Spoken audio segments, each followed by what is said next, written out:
Masmorra apresenta Masmorra Maldita. Os filmes mais malditos dos diretores mais incompreendidos. Maldito!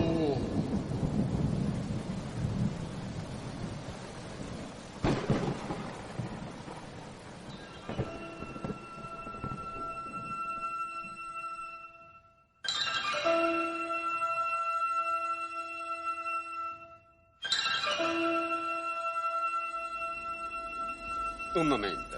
Ebbene? Prima di procedere, ho una proposta da farvi. Dica. Noi non abbiamo ancora stabilito il premio da conferire a colui o colei il cui deretano sia giudicato il migliore. Ebbene, ecco la mia proposta. Colui o colei il cui deretano sia giudicato il migliore venga ammazzato all'istante. D'accordo.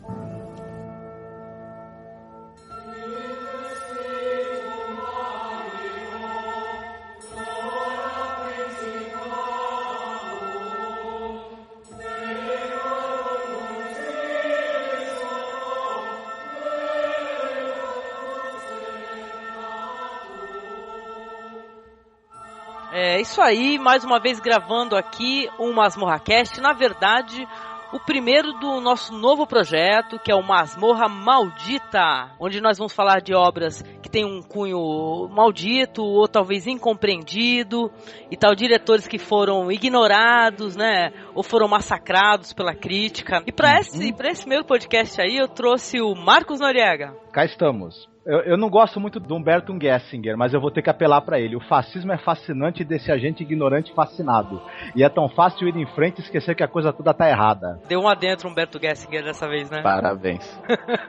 Também com o Ivan, nosso amigo, leitor, ouvinte. Tudo bem, Ivan? Tudo bem. Deixar é a voz quem traz toda a esperança.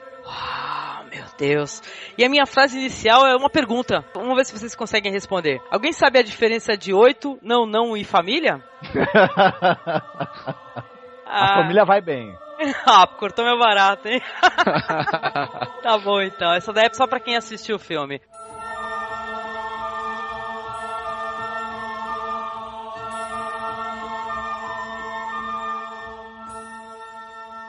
É isso, então vamos trazer aqui um pouquinho, né, da obra do Pasolini, né, a gente vai falar do último filme dele, né, gente, depois disso ele foi assassinado. Então, o Pasolini, ele nasceu nos anos 20, né, ele era filho de um tenente do exército e de uma professora primária, né, o pai dele era viciado em jogo. Então isso causava uma série de problemas para a família. O pai dele chegou a ser preso por causa disso, e ele vivia sendo transferido de um local para outro por causa dos problemas que ele arrumava devido ao vício dele. E o Pasolini teve uma infância muito conturbada por conta disso. Mudava de um lugar para outro toda hora, não conseguia passar muito tempo na mesma escola, no mesmo local. Era um cara, virou uma criança meio assim retraída, né? Por conta disso. E muito cedo começou a ler, né? A leitura foi a grande amiga do cara, né? E ele já muito jovem lia poesia, lia romances clássicos aí, né, da literatura europeia. Começou a escrever poesia muito cedo, e o gosto dele pela poesia foi o que acabou fazendo ele ter os primeiros sucessos dele na vida. Pelo seguinte, numa das mudanças que ele fez com a mãe, eles foram para uma região da Itália chamada Friuli. Sim. Essa região tem um dialeto que é falado ali. O Pasolini já estava estudando, né, letras clássicas e tal, já estava fazendo faculdade de literatura, etc., estava estudando filologia, escrevia poesia, e ele resolveu escrever poemas no dialeto dessa região. E o cara acabou indo muito bem, foi muito elogiado, foram publicadas coletâneas dos textos dele. Ele também participava de torneios de futebol estudantil, ele jogava futebol muito bem, né? Era atleta.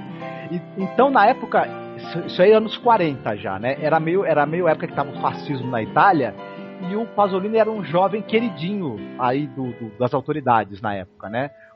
Porque tudo que era italiano, assim, regional, eles queriam, né, fazer puxavam o saco de tudo que era regional, né? Tudo que era tipicamente italiano. Como ele escrevia poesia num dialeto né, regional ali. Era um jovem brilhante, jogava futebol muito bem. Então ele era meio queridinho, né, do negócio.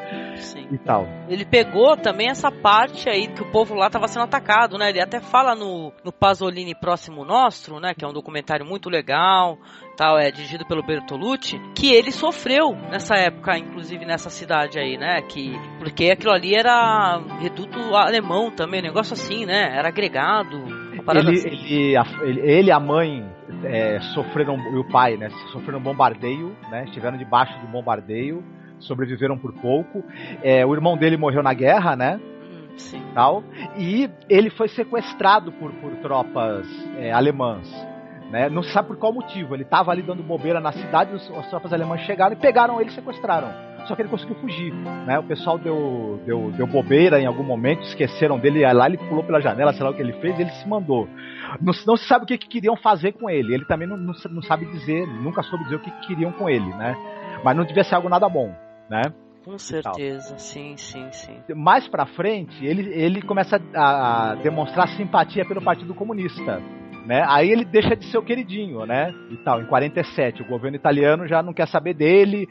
Mais pra frente rola uma acusação aí de que ele estaria corrompendo menores e praticando atos libidinosos em lugares públicos. Até o negócio da morte dele, né? Foi uma coisa que ficou meio esquisita, né? Porque falaram que ele foi assassinado por um cara, né? Um garoto de programa. Mas depois já foi desmontada essa teoria, né, cara? O assassinato dele teve cunho político. Isso sim. Eu vou chegar até nisso aí, porque o assassinato dele tem a ver com o filme Saló, que nós vamos falar. Então, aí ele sofre acusações aí de corrupção de menores, de atos libidinosos em lugares públicos, é demitido do emprego de professor que ele tinha, né, e tal, é expulso do Partido Comunista, e por causa disso ele se muda para Roma e vai trabalhar em Cinecittà, né, no estúdio de cinema em Roma. Começa lá trabalhando como ele transcreve diálogos para determinados dialetos, né, regionais italianos. Como ele era linguista também e tal. Depois começa a escrever roteiro, começa a trabalhar em produção, começa a dirigir, escrever seus próprios filmes, sempre causando muita polêmica, sendo muito elogiado pela crítica e causando muita polêmica com o governo, com a sociedade italiana, com os meios políticos, né? Até que em 75 ele vai fazer o filme Salò, que ele acaba não conseguindo ver o filme ser lançado, né? O filme mais polêmico dele. E detalhe, ele teria sido assassinado por um garoto de programa, né? Que 30 anos depois, esse rapaz desmentiu, e a própria polícia italiana fez investigações e desmentiu essa versão. Ele não foi assassinado pelo moleque, coisa nenhuma. O que provavelmente aconteceu não é certeza, é uma especulação, mas é a especulação mais forte que se tem hoje. É o seguinte, alguns rolos, material filmado do Salò tinha sido roubado antes do lançamento do filme. Aí telefonaram pro Pasolini e falaram: nós estamos com o material do seu filme, foi a gente que roubou. Se você quiser de volta, vem aqui buscar e traz dinheiro, tal, que a gente vai vender de volta pra você. Ele teria ido de carro, né, no local combinado pra ir tentar comprar de volta esses rolos de filme que foram roubados. E aí os caras, que eram 3 caras, renderam ele, pegaram o carro dele e passaram por cima dele várias vezes pro próprio carro, né? Olha só, né? Calaram a boca do Pasolini, né?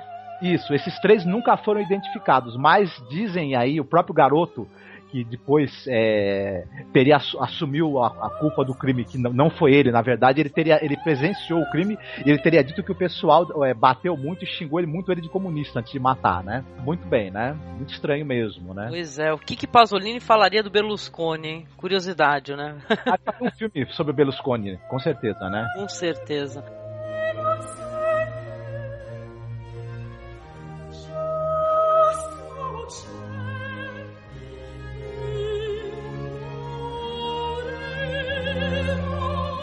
Assisti alguns filmes dele, é estranho, ou é interessante pelo menos, que uma obra leva a outra. Ele tem dois ciclos principais de filmes, que é a fase mítica e tem a outra fase, é o ciclo da vida, a fase da vida, como preferir. O ciclo mítico é composto por Édipo Rei, Teorema, Posílio, ou Pocilga, como preferir, e Medea, a feiticeira do amor. Nesse ciclo, ele vai...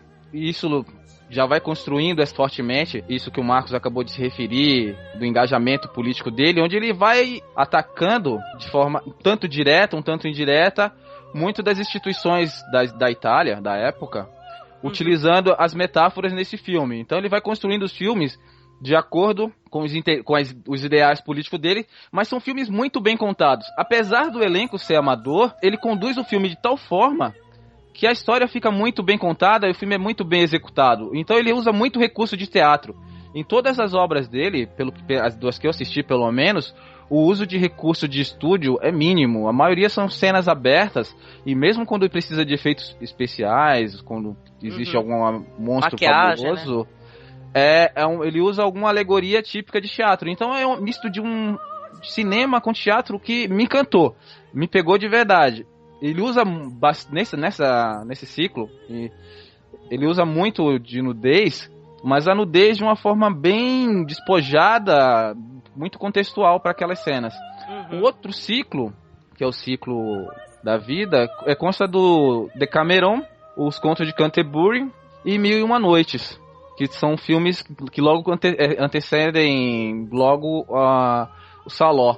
Que Decameron, Os Contos de Canterbury e As Mil e Uma Noites, acho que deve ser bastante conhecido. Acho que vocês talvez já tenham assistido pelo menos um deles.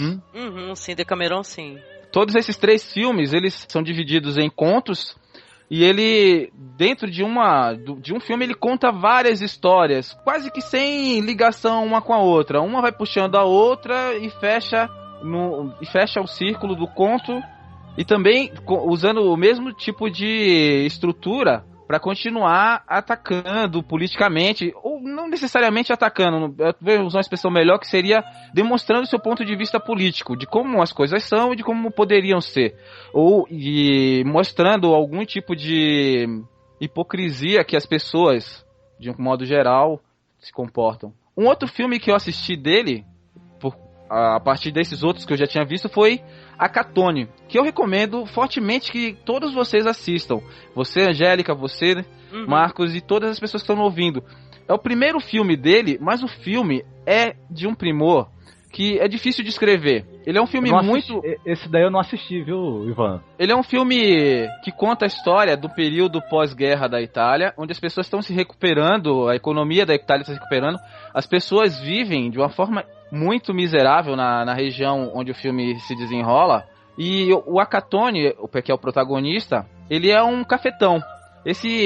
Essa palavra Acatone, em português, ela pode ser traduzida como mendigo, pedinte ou picareta, eventualmente. Não, essa tradução não é a tradução de dicionário, mas é uma tradução que você pode interpretar pelo comportamento do personagem. E esse Acatone, a história dele se inicia quando a prostituta, de onde ele tira a renda dele, termina sendo presa, e a vida dele entra no espiral de queda, porque ele não consegue mais se manter.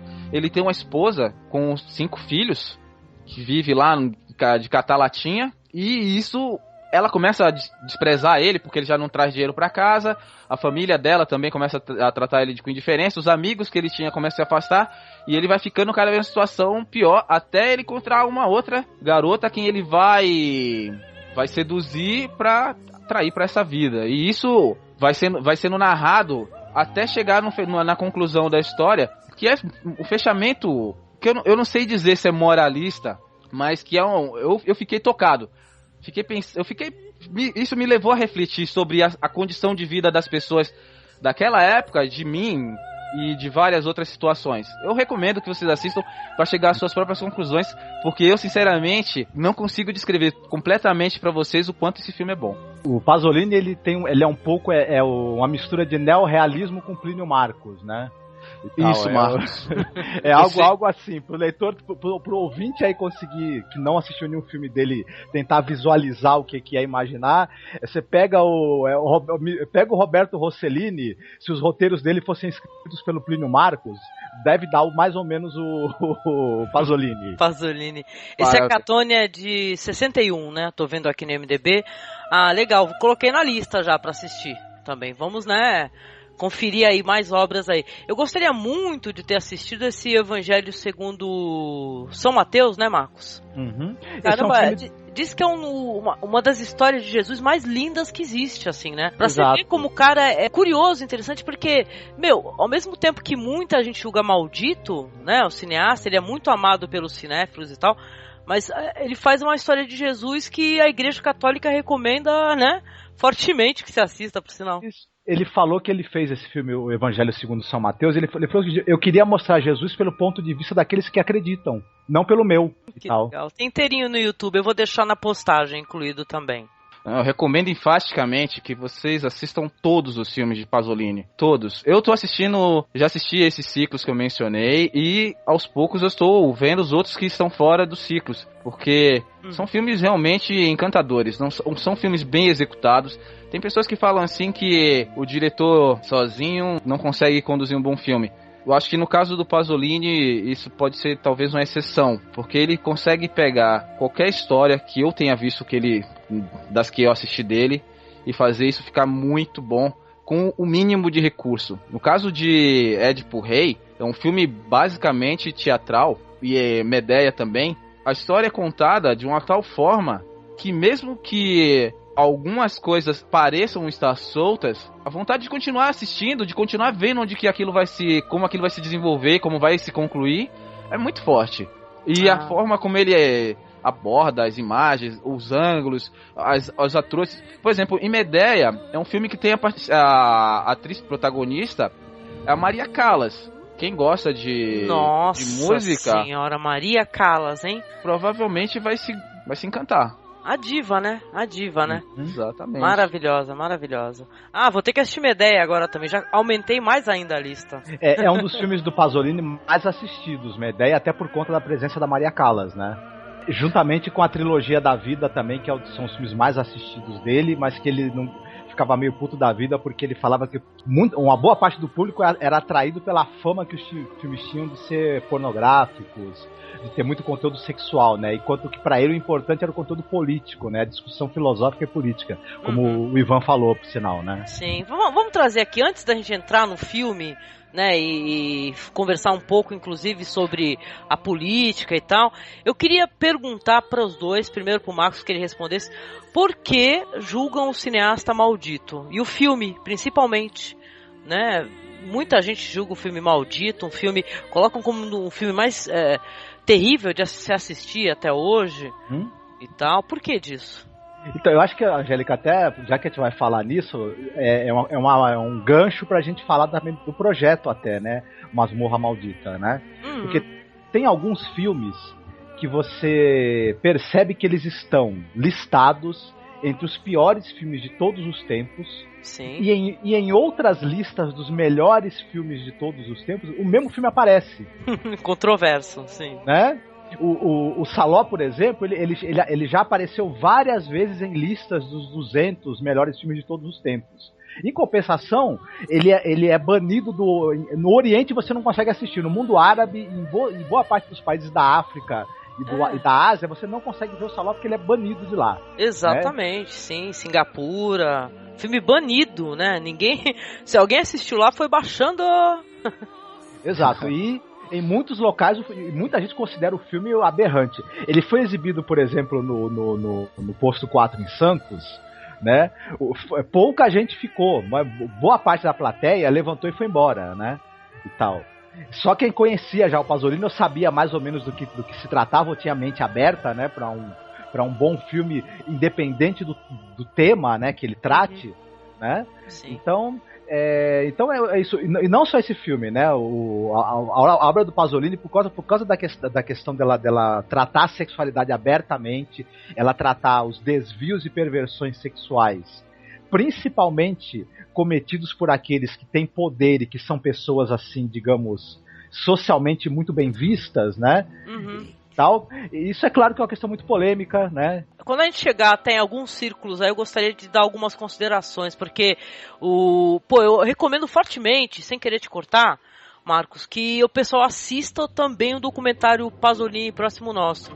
Porque, cara, ele explica, inclusive, por que das ideias, entendeu? Ele contextualiza, entendeu? Sim. Por que ele mostrou certas imagens e certos eventos no filme, pra pessoa compreender, cara. E é bem o que até o Ivan tava comentando sobre a hipocrisia da sociedade, cara. E o Pasolini vai mais longe do consumismo da sociedade, entendeu? E como o jovem tá influenciado e tal, e como a tendência é as coisas piorarem.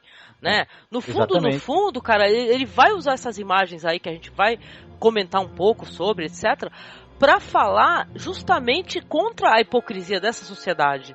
Entendeu? Exato. Né? Em certo momento, eu não esqueço, em certo momento ele fala simplesmente assim, as pessoas ficaram tão ofendidas, né, de ver os outros comerem merda, né, e tal, né, a coprofagia, mas caramba, peraí, vocês estão comendo merda hoje em dia. Exato. É mentira, Não, gente? A Itália é um exemplo. O primeiro-ministro, o seu Berlusconi, né, todo mundo sabe, né, que ele faz orgias com meninas menores, né? Ele chegou Continua... ao cúmulo, né? Lembra, em frente a jornalistas e tudo, essa imagem é muito famosa, desse pilantra aí, que ele pegou e deu uma encoxada, né? Na jornalista, né? Na frente de câmera e tudo, assim. O cara, assim, meio metido a mega poderoso, entendeu? Não tem ninguém que pare o cara, sabe? Exato. Por isso que eu até falei, pô, o que Pasolini falaria do Berlusconi, cara? Esse pilantra. Se o Pasolini, se ele estivesse vivo, se ele estivesse filmando, ele podia fazer um Saló 2 com o Berlusconi, como protagonista. Com certeza. Né? E não por acaso o Berlusconi é um grande simpatizante da figura do Mussolini, né?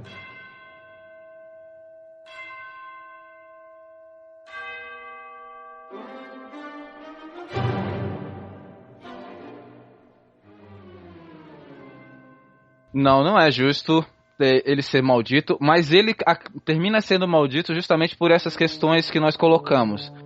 Dele ser politicamente ativo e ele expor essas contradições da sociedade, expor essas pessoas que estão querendo se sobrepor ao próprio poder que elas têm. E isso termina incomodando. E quando a pessoa se opõe de tal forma aos poderosos, a tendência é que ela seja marginalizada, seja excluída e ela seja colocada na posição de vilã, até que o tempo mostre que realmente quem estava com a razão era ela. Mas naquele momento, e durante um bom tempo ainda, ele vem sendo tratado como se fosse ele o errado, como se ele fosse o equivocado, o que de fato não é. A trajetória de vida dele, a obra, e esse próprio documentário, o Pasolini Próximo Nosso, que você acabou de mencionar, coloca isso de forma muito evidente, quando ele ilustra tudo o que acontece em Salò com a realidade da década de 70, quando ele gravou aquela entrevista. E a gente percebe que durante os últimos 40 anos, as coisas estão idênticas, ou piores talvez. Ou piores, né? Porque no final do documentário ele fala sobre a tecnologia, hein, que estava se iniciando. Imagina se ele vê como está agora, né? A difusão de informação, a difusão de lixo, né? E tal, que as pessoas continuam comendo merda, né? Só que elas não sabem, né?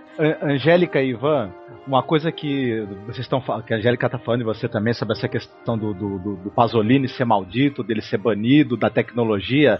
Os países em que o filme Salò é banido, é proibida a exibição dele, são os países que são os campeões no Google de pesquisa sobre pedofilia, estupro, perversões sexuais de todos os tipos e aberrações inimagináveis. Esses países onde o filme é proibido são os países onde a população mais acessa o Google para procurar todo tipo de perversão. Pois é. E isso é um equívoco, porque a pessoa que for assistir um filme de Pasolini, qualquer um deles, onde a sexualidade é tratada, esperando se sentir erotizado, se sentir algum tipo... Exatamente. Sempre vai ter alguém que pode até se estimular, mas na média não vai, porque não é esse o uso que ele dá pra nudez e pro sexo.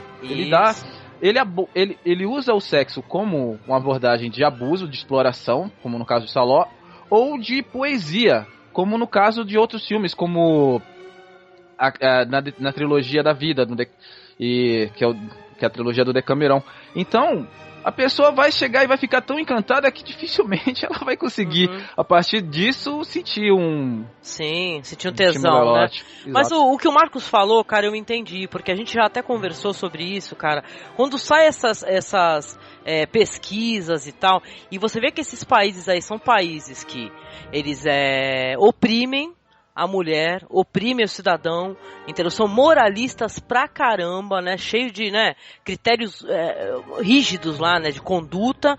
E caramba, são campeões, cara. Isso é verdade, ele não tá inventando. São campeões de pesquisas, as pesquisas mais insanas, assim, pedofilia, etc., estupro e seja lá o que for, entendeu?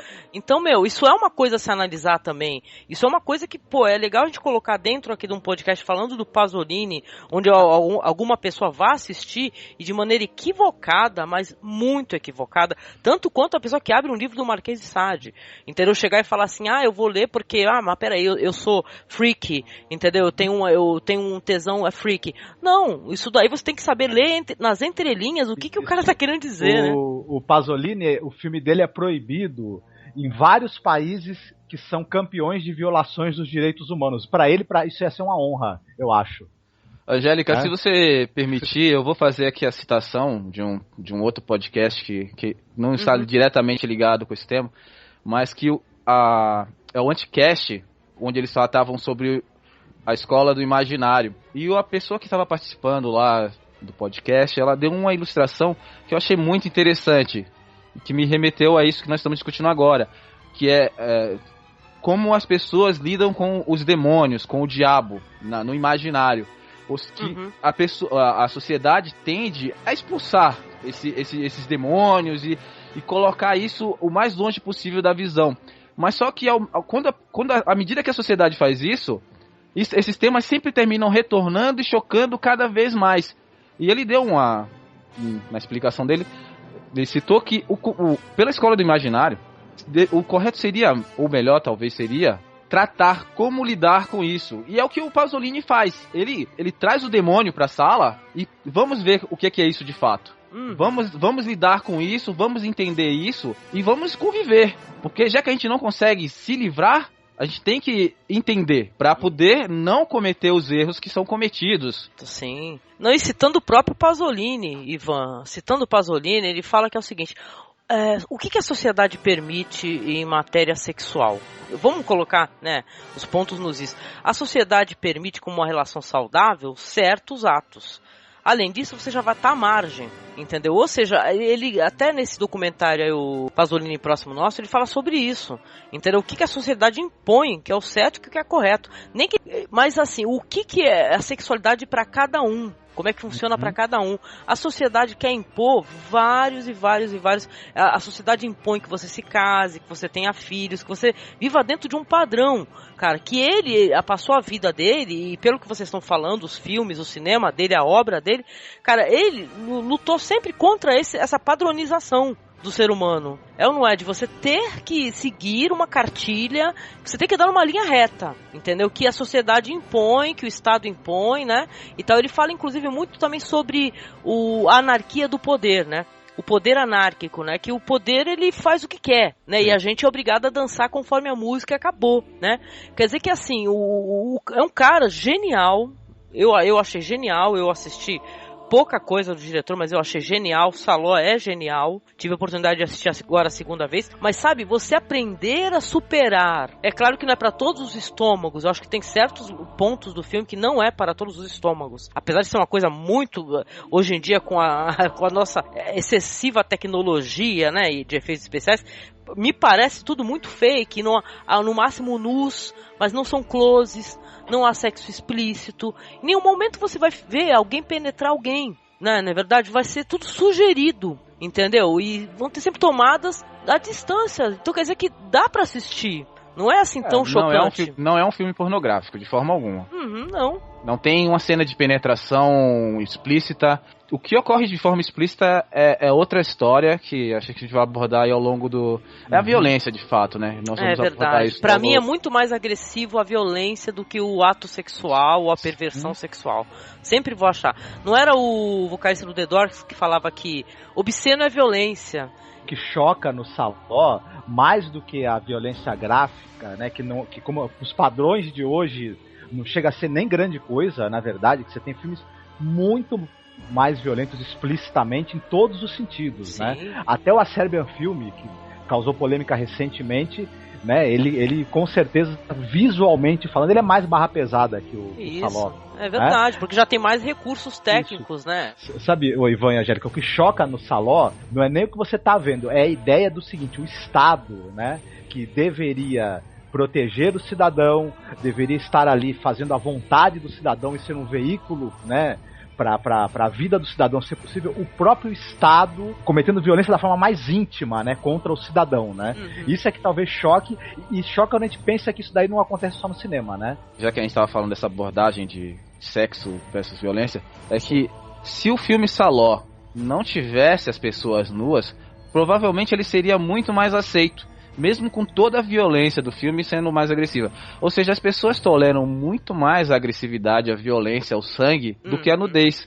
O que é um contrassenso, porque a nudez não vai prejudicar necessariamente ninguém. É apenas um corpo, né? É apenas o corpo. Vamos lembrar que é um corpo que a gente tem, cada um tem seu corpo, né? É apenas carne e sangue, é só isso. É apenas o ser humano. Agora, eu vejo famílias que toleram uma criança na sala assistindo um filme como Mercenários, qualquer um deles, onde bombas explodem, pessoas morrem à torta e à direito, Sim. e não suportam que haja um filme de uma comédia romântica onde eventualmente apareça uma cena de sexo sugerido, né? Uma cena de nudez, sim. Que um homem esteja nu no frontal. É hipocrisia da sociedade. A sociedade considera muito mais agressivo. Eu nunca esqueço, aliás, de um colega nosso. Tinha um colega nosso que ele mandava pra gente, assim, algum tempo atrás, faz tempo que ele não manda, mas estava sempre mandando imagem de acidente. Sabe, as pessoas que ficam tirando foto de acidente aí nas estradas, pô, o cara sem cabeça, metade da cara dele em cima da barriga dele, a pessoa teve a cara decepada, o rosto decepado, colocaram o rosto assim na cabeça. Pô, as pessoas digerem isso aí pra mim é muito mais agressivo. E tem muito mais possibilidade de estragar o meu dia. Eu ver a violência, eu ver alguém maltratando um ser humano, ou saber que existe a violência num lar e tal, e ninguém se move pra mudar isso, pô, do que ver alguém pelado, caramba. As pessoas têm uma visão muito distorcida, cara, do que é certo e o que é errado. A gente ainda é um corpo, cara, e corpo não pode ser estranho. Tu não pode educar um filho falando que é errado tu ver uma nudez, cara. Entendeu? Agora, um sexo não consentido, uma violência contra a criança, isso é errado, pô. Mas tu vê um corpo com uma coisa errada, pô, isso é coisa dos nossos avós, né, meu? É muito bizarro isso aí. Mas olha, não tem problema nenhum, as pessoas não veem problema nenhum se morrer 300 pessoas num filme, conquanto que elas estejam vestidas, né? Perfeito, exatamente. Não sei quem falou uma vez que um general aí, sei lá, um militar, uma vez ele falou o seguinte, olha, a hipocrisia é assim, você pode jogar uma bomba numa pessoa, só não pode escrever foda-se na fuselagem da bomba. É verdade.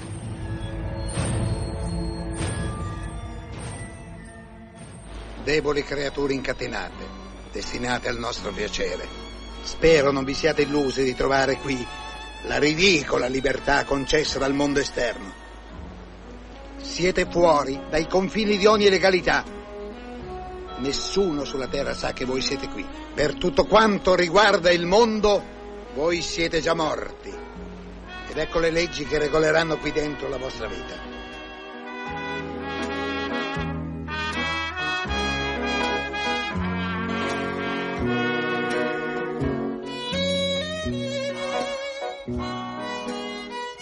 Vou dar uma breve introdução do que trata Saló, ou os 120 dias de Sodoma, né? Que no original é Salò, o le de 120 giornate di Sodoma. Eu adoro falar italiano mal.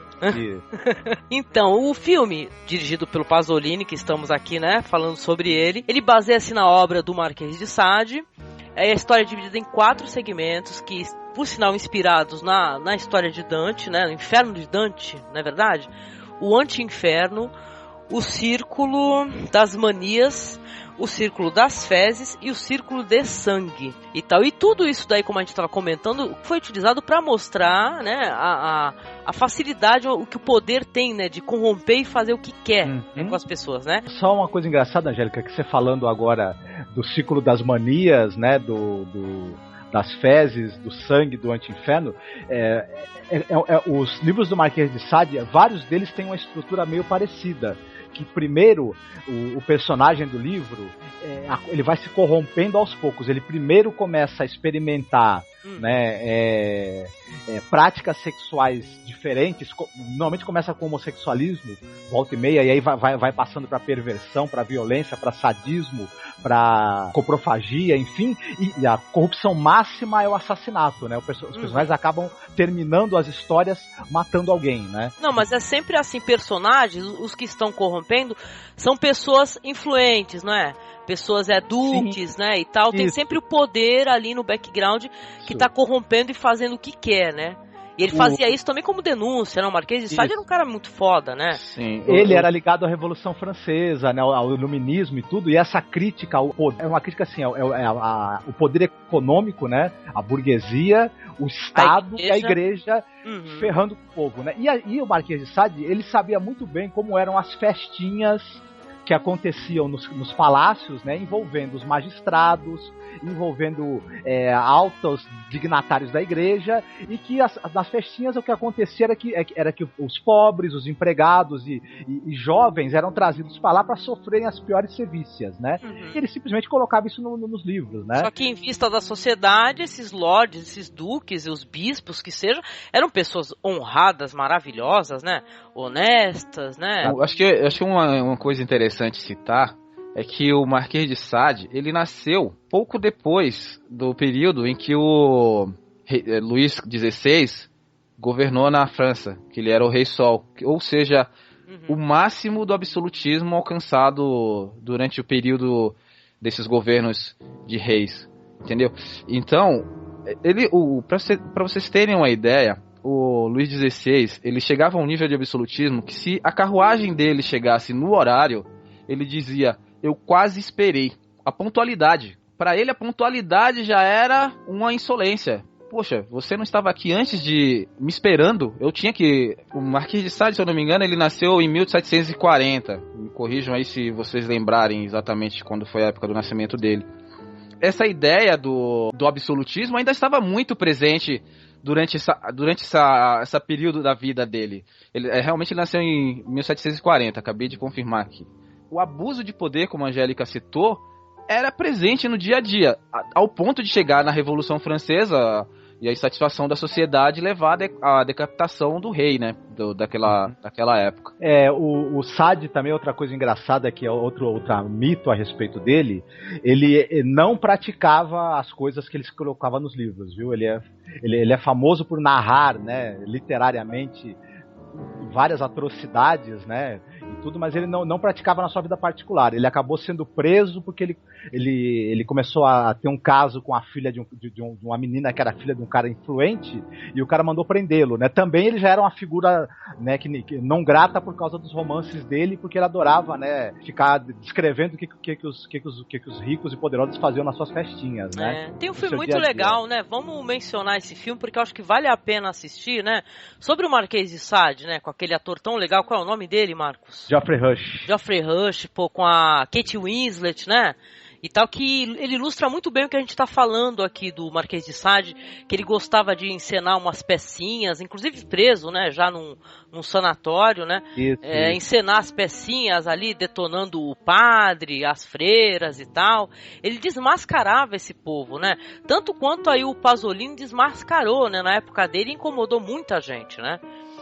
Então, e falando do filme novamente, né, ele vai centralizar-se, né, vamos colocar assim, né, na imagem de 4 pessoas influentes. A história é centralizada no Duque de Blanges, no seu irmão, que é o bispo, o presidente de Courval e o banqueiro que é chamado Doucet. São os protagonistas, de certa forma. O que eu acho que é importante falar é que esses 4, eles seriam membros do governo italiano, aliados, membros do governo fascista italiano, aliados dos nazistas, em 1944, logo assim após a queda do Mussolini. Do Mussolini.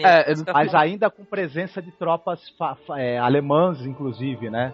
Marcos, se a gente vai contextualizar essa localização, é interessante a gente falar que o governo de Mussolini se transferiu, porque ele perdeu o governo em Roma, mas eles transferiram eles organizaram o que foi chamado na época de República de Salò, que numa região em que as tropas alemãs dominavam no norte da Itália, ele sediou os principais ministérios dele do Mussolini, e de lá ele tentava manter o poder, manter o governo da Itália, ou seja, ele estava sendo derrubado, mas ele ainda tinha alguma influência política e tentava continuar governando. E essa região realmente, de fato, estava sob controle militar da Alemanha, como você citou. Tá, não, e aí não é à toa que a casa onde vão acontecer as coisas que provavelmente você vai falar agora, Angélica, a gente vê numa plaquinha, né, que a casa se chama Saló, né?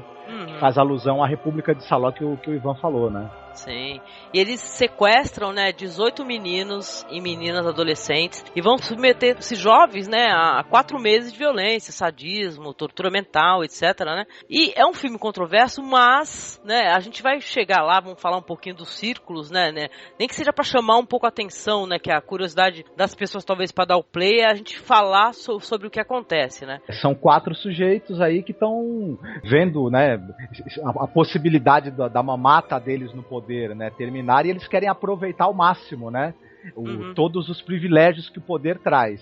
E uma das maneiras que eles encontraram, né, é pegar pessoas aí do povo, jovens, inocentes, e submetê-los a todo e qualquer tipo de atrocidade possível, né? Tudo que der na cabeça deles, né? Sim. Enfim. Pelo que eu tive, a minha impressão, Marcos, desse caso foi de que eles não estão tão preocupados assim com essa questão da perda do poder. O que eles estão é tão embriagados por esse poder que eles se sentem acima de tudo. Eles querem explorar o limite do prazer que eles podem alcançar.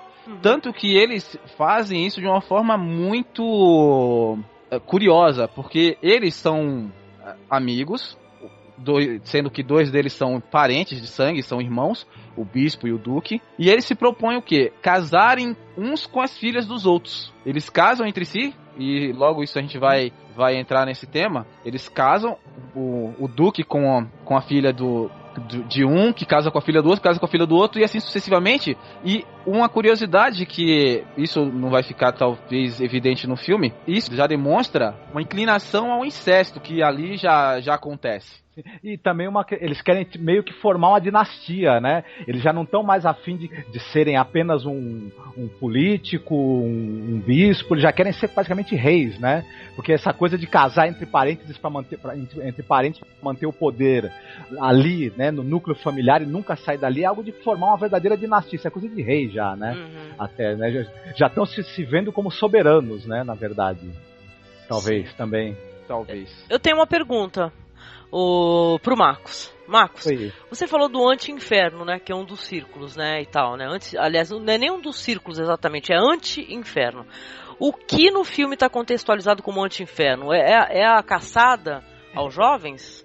É todo esse lance do seguinte, na apresentação dos personagens, o casamento, uns casam com as filhas dos outros, eles pegam alguns jovens e formam uma milícia, né, e tal, e mandam esses jovens à caça, né, de outros jovens ali, 9 meninos e 9 meninas, né, e tal, e a fuga e o desespero das pessoas de serem presas sem saber porquê, sem ter como fugir. A gente fica sabendo que, inclusive, a mãe de uma das meninas morreu tentando protegê-la e tudo. Então, o anti-inferno é bem essa coisa do quando você tem um poder totalitário, alguém resolve te prender sem te falar por quê, né? Você imagina, você não sabe do que você está sendo acusado, né? Eles mesmo falam para os jovens, né? Olha, meus amigos, podem largar qualquer esperança, vocês estão além de qualquer legalidade, já saibam disso, Ninguém né? sabe que vocês estão aqui. O mundo não sabe que vocês estão aqui à nossa mercê, para a nossa vontade, e nós vamos falar aqui as regras, né? Então, e se isso não é a antecâmara do inferno, né? Você já sabe que se alguém tira os seus direitos civis, essa pessoa quer fazer o que contigo, né? Por que ela tirou seus direitos todos, né? É claro que ela vai, no segundo momento, ela vai te ferrar, te matar, te torturar, enfim, senão ela nem se preocuparia em te prender e tirar teus direitos, né? É verdade. Então esse daí seria o anti-inferno. Aí, no caso, aí começa a história, os círculos, né? Que eles sempre vão começar através de uma espécie de host, né? Alguém que vai contar uma história durante... Eles ficam numa sala com uma senhora, normalmente ou uma cafetina, ou uma velha prostituta, ela contando histórias da vida dela. O primeiro círculo aí que é comentado é o círculo das manias, que aí quem vai contar as histórias é a Madame Vacari, né? E tal, que é uma senhora bem estranha, assim, bem esquisita, mas todas elas, assim, ricamente vestidas, assim, de maneira muito luxuosa e tal, e com um linguajar muito rebuscado. Ou seja, pessoas, assim, muito educadas. Inclusive eles, né, os próprios, as figuras, esses 4 poderosos aí, todos eles fazem citações o tempo todo, né, de Baudelaire, de Nietzsche, né, são muito, muito cultos, né? Essa relação da cafetina e da prostituta, né, de carreira com o poder, é uma coisa que a gente já vê também muito por aí, hoje em dia, e nos noticiários, que é claro que o cara do poderoso, ele não pode, né, ir na zona de baixo meretrício aliciar as pessoas, né, ele precisa de um intermediário, né? Então as famosas cafetinas ligadas ao poder, né, são figuras aí que estão sempre nos jornais, seja na política brasileira, né, e na política internacional aí também, né. Então essas figuras que são aí representadas no filme não estão muito longe da realidade não, né. Uhum. E nesse círculo aí que são mostradas as coisas que tem no livro do Marquês de Sade, por sinal, o Círculo das Manias, né? E tal. Vocês gostariam aqui dentro do podcast de citar uma cena curiosa e tal? Compartilhar as ideias aí, ou mesmo o ângulo de filmagem. E aí, o que vocês gostariam de trazer dentro do Círculo das Manias? O Círculo das Manias, uma coisa que me chamou a atenção foi o fato do bispo, né? Ele começa a se estimular com a história que é narrada e ele pega um dos garotos lá, que ele realmente ainda não sabia o que ia acontecer com ele, e o obriga a ter relações com ele. E isso, pro garoto, é muito chocante. E ele faz isso, e o garoto fica ali atordoado, sem saber como reagir. E eu ainda nessa altura do campeonato, eu tinha a ideia de que o filme ia ser violento, mas eu não sabia que tipo de violência que ia ocorrer.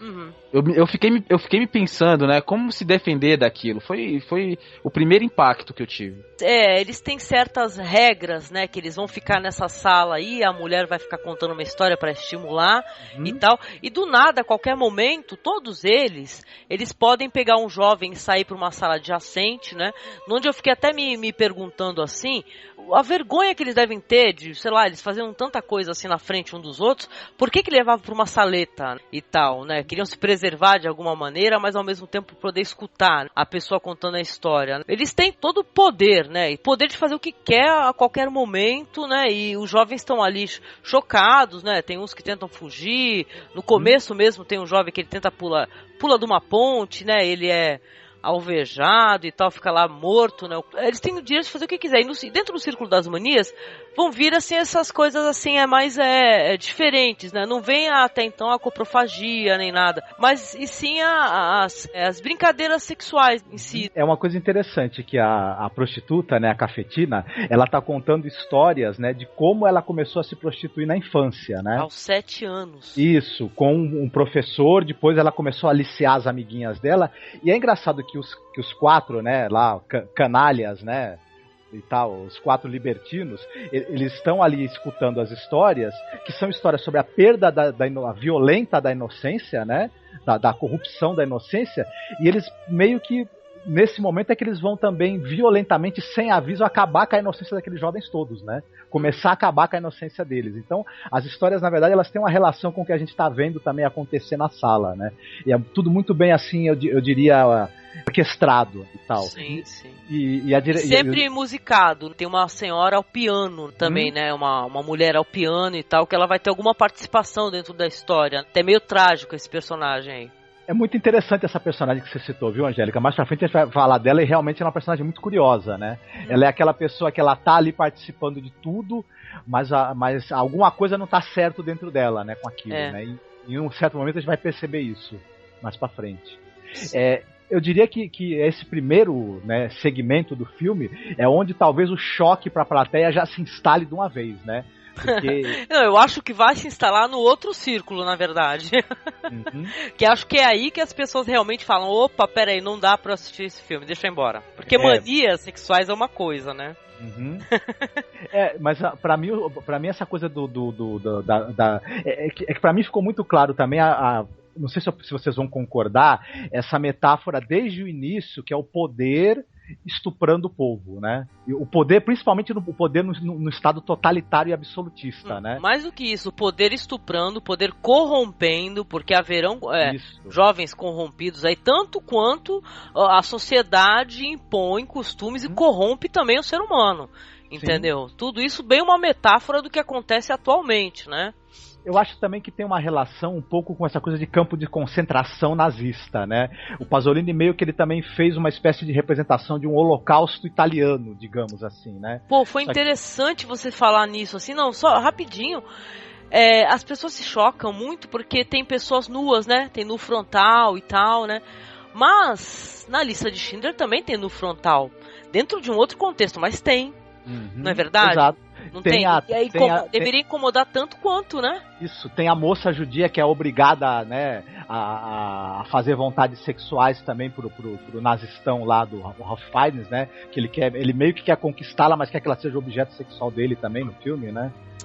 Isso na lista de Schindler, na hora que eles iam fazer a verificação dos judeus, então que eles tinham que sair pelados dos locais assim, todo mundo, gente velha, gente nova, de todos os tipos, vários corpos e tal, que eu acho um bom filme também, a lista de Schindler e tal, e eu acho que Saló tá dentro do mesmo contexto, viu? Não tá longe não sei por que o pessoal achou tão agressivo assim.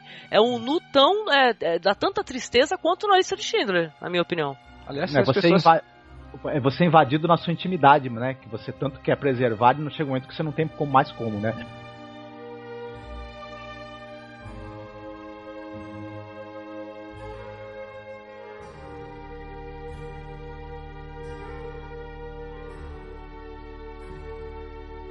Se as pessoas pararem pra assistir, e eu espero que todos assistam o filme, vocês vão perceber que o filme, na verdade, é um filme de guerra. É um filme de horror e um filme de guerra. E é disso que o filme fala, basicamente. É um filme que eu classifico no nível de vai e veja e de Johnny vai à guerra. Agora, referenciando isso que a Angélica falou, porque o pudor deles se levar o garoto para uma sala separada, o filme é interessante porque a gente pode pegar isso da anticâmera do Anti-Inferno e Círculo das Harmonias, como ele vai gradualmente, e é nisso que a estrutura do filme se remete ao Inferno de Dante, essa estrutura circular, onde vai descendo aos poucos, passando por círculos até chegar nos níveis mais agressivos. O Rectum do Gaspar Noé, cara. É uma descida em espiral, né? Exato. Então, nesse começo, as coisas ainda são leves.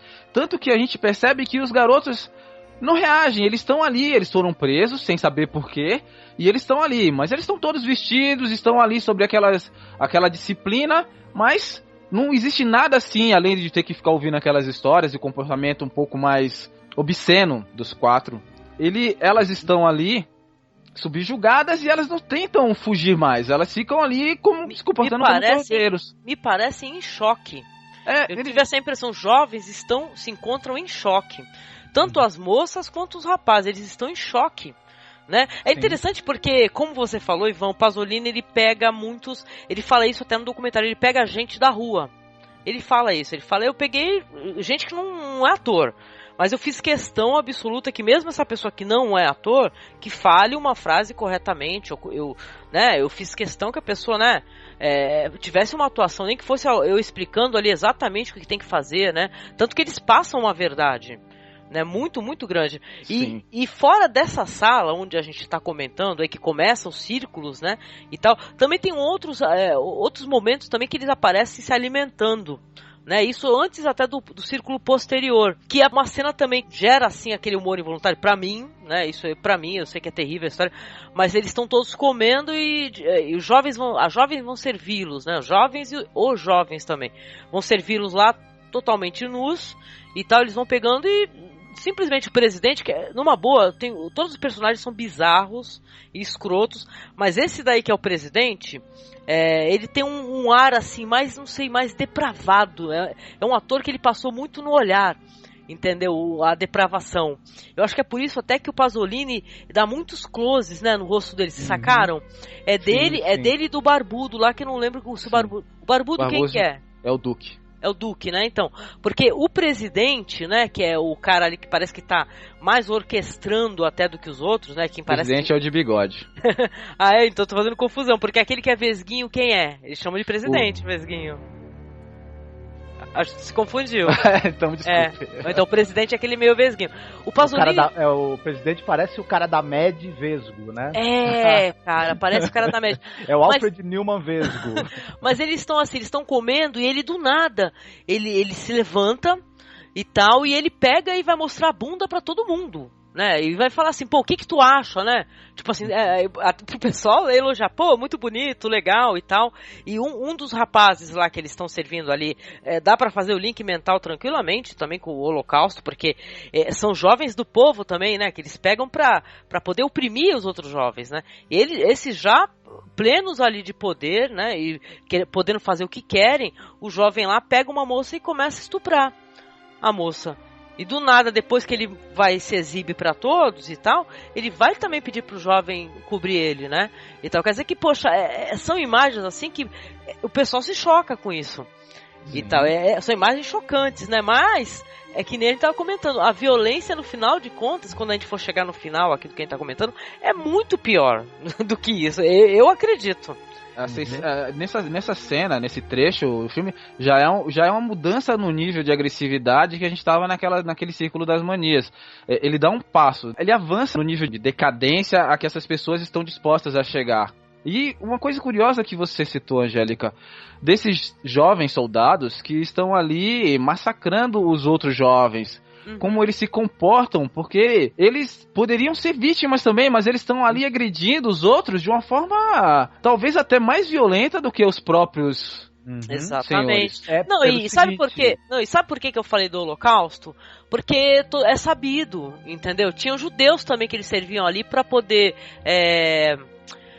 falar, né, denunciar os outros e tal. Eles tinham ali um pouquinho, o alemão ia lá e falava assim, se você denunciar as casas aí onde tem famílias aí, a gente vai dar alguma facilidade pra você, você não vai pro campo de concentração agora e tal. Mas, sabe, o poder tem isso de pegar e aliciar as pessoas e fazer o próprio povo oprimido se voltar contra ele. Os jovens que estavam ali servindo de milícia, que acabaram sendo usados para prender e também torturar os outros jovens, às vezes eram pessoas que podiam morar na mesma rua, se conheciam possivelmente, né? Sim. E tal. Mas aí é que tá, os poderosos ali, o Duque, o presidente, eles às vezes eles eram até menos violentos do que os milicianos, pelo seguinte, aquelas pessoas eles não conheciam, eram nada, né? Era um objeto para eles brincarem. Enquanto que o fulano que mora na mesma rua que você, que virou miliciano fascista, ele pode ter ressentimentos contra você e na hora que ele tá no poder, ele vai usar isso, né? De maneira, às vezes, violentíssima contra você. O poder corrompe, né? Isso é famoso, poder corrompe, né? Dependendo de pra quem recebe o poder, né? Nem que seja o poder mais mínimo, bobo possível, né? Tem gente que faz questão de humilhar o outro apenas pelo fato de ter algum poder sobre algo, né? Isso daí é muito bem abordado aí pelo diretor, né? Eu fiquei pensando, Angélica, com essa frase que você falou. Ela me ocorreu várias vezes durante o filme. O poder corrompe. Mas ao longo do filme, quando eu fui chegando a um determinado ponto, eu fiquei pensando, será que é o poder que corrompe ou é a pessoa que corrompe o poder? Porque o poder, ele é amoral. Ele não tá... Ele tá ali. Ele é o poder. Ele pode ser utilizado pro bem ou pro mal.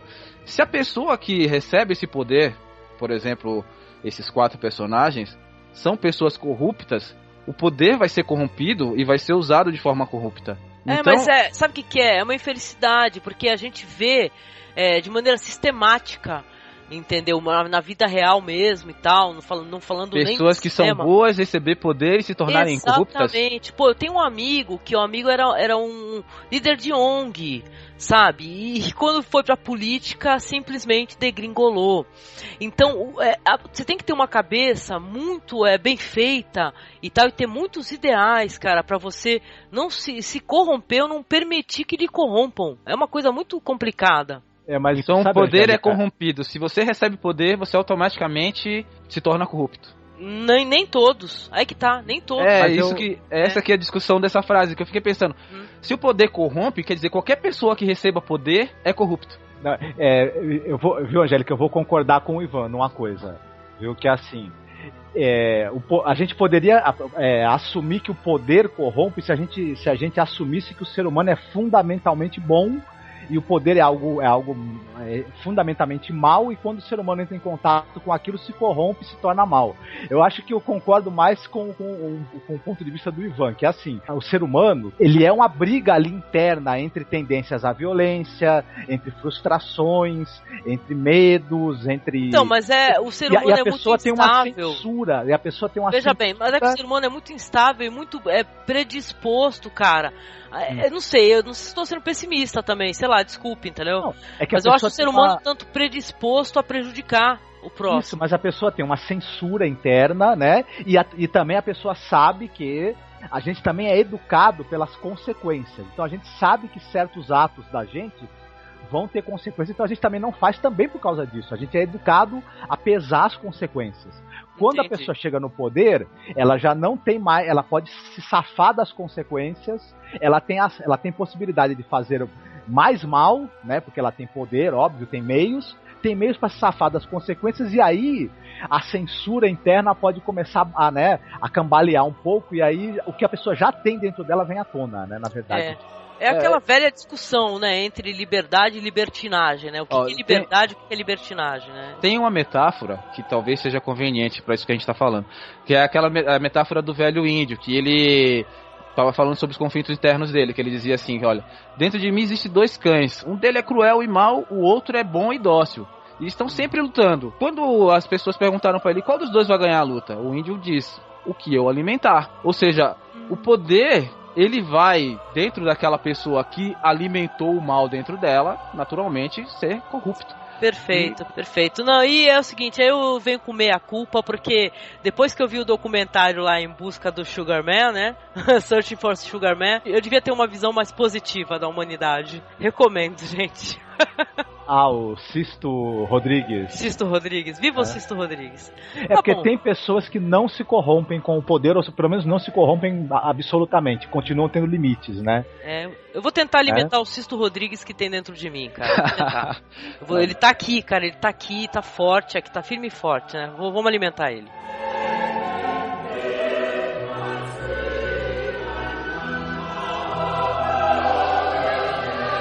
Mas vamos lá então, a gente falou um pouco sobre o Círculo das Manias, cara, e depois vai vir o Círculo das Fezes, cara, que eu tenho certeza que o Marcos, quando foi no Cinearte Posto 4, foi nesse círculo aí que o pessoal começou a ir embora do cinema, hein, Marcos?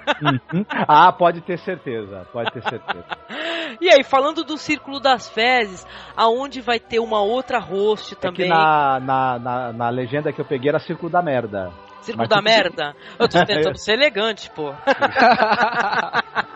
Não, então, mas aí vai ter uma outra senhora também, né, muito chique, chamada Madame Madi. Acho que tem mau hálito essa senhora aí, bom, desculpa. Entendi. Provavelmente. Então, ela vai contar as histórias relacionadas ao desejo, né, o pessoal de se alimentar de fezes e tal, e onde existe a sexualidade sem a penetração, né? Você se alimenta das fezes, você se masturba e tal. E ela vai contando os causos dela, né, etc.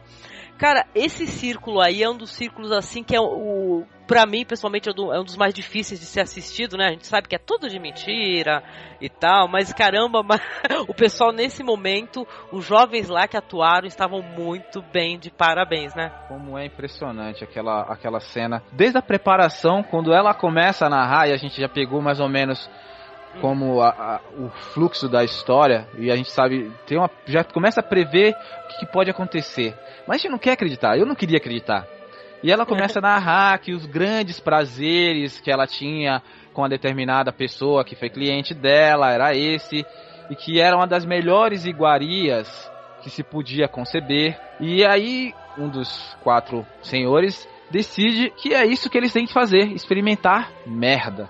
Não, aliás, uma coisa que eu queria levantar, não sei se eu tô me enganando, mas vocês perceberam que o fato delas contarem as histórias e tal, elas ficarem ali como um fio condutor de tudo que vai acontecer para os jovens, porque elas vão contando as histórias, eles vão perguntando para elas, né? Eles ficam, né, perguntando e tal, e eles tendo ideia do que fazer, inclusive, né?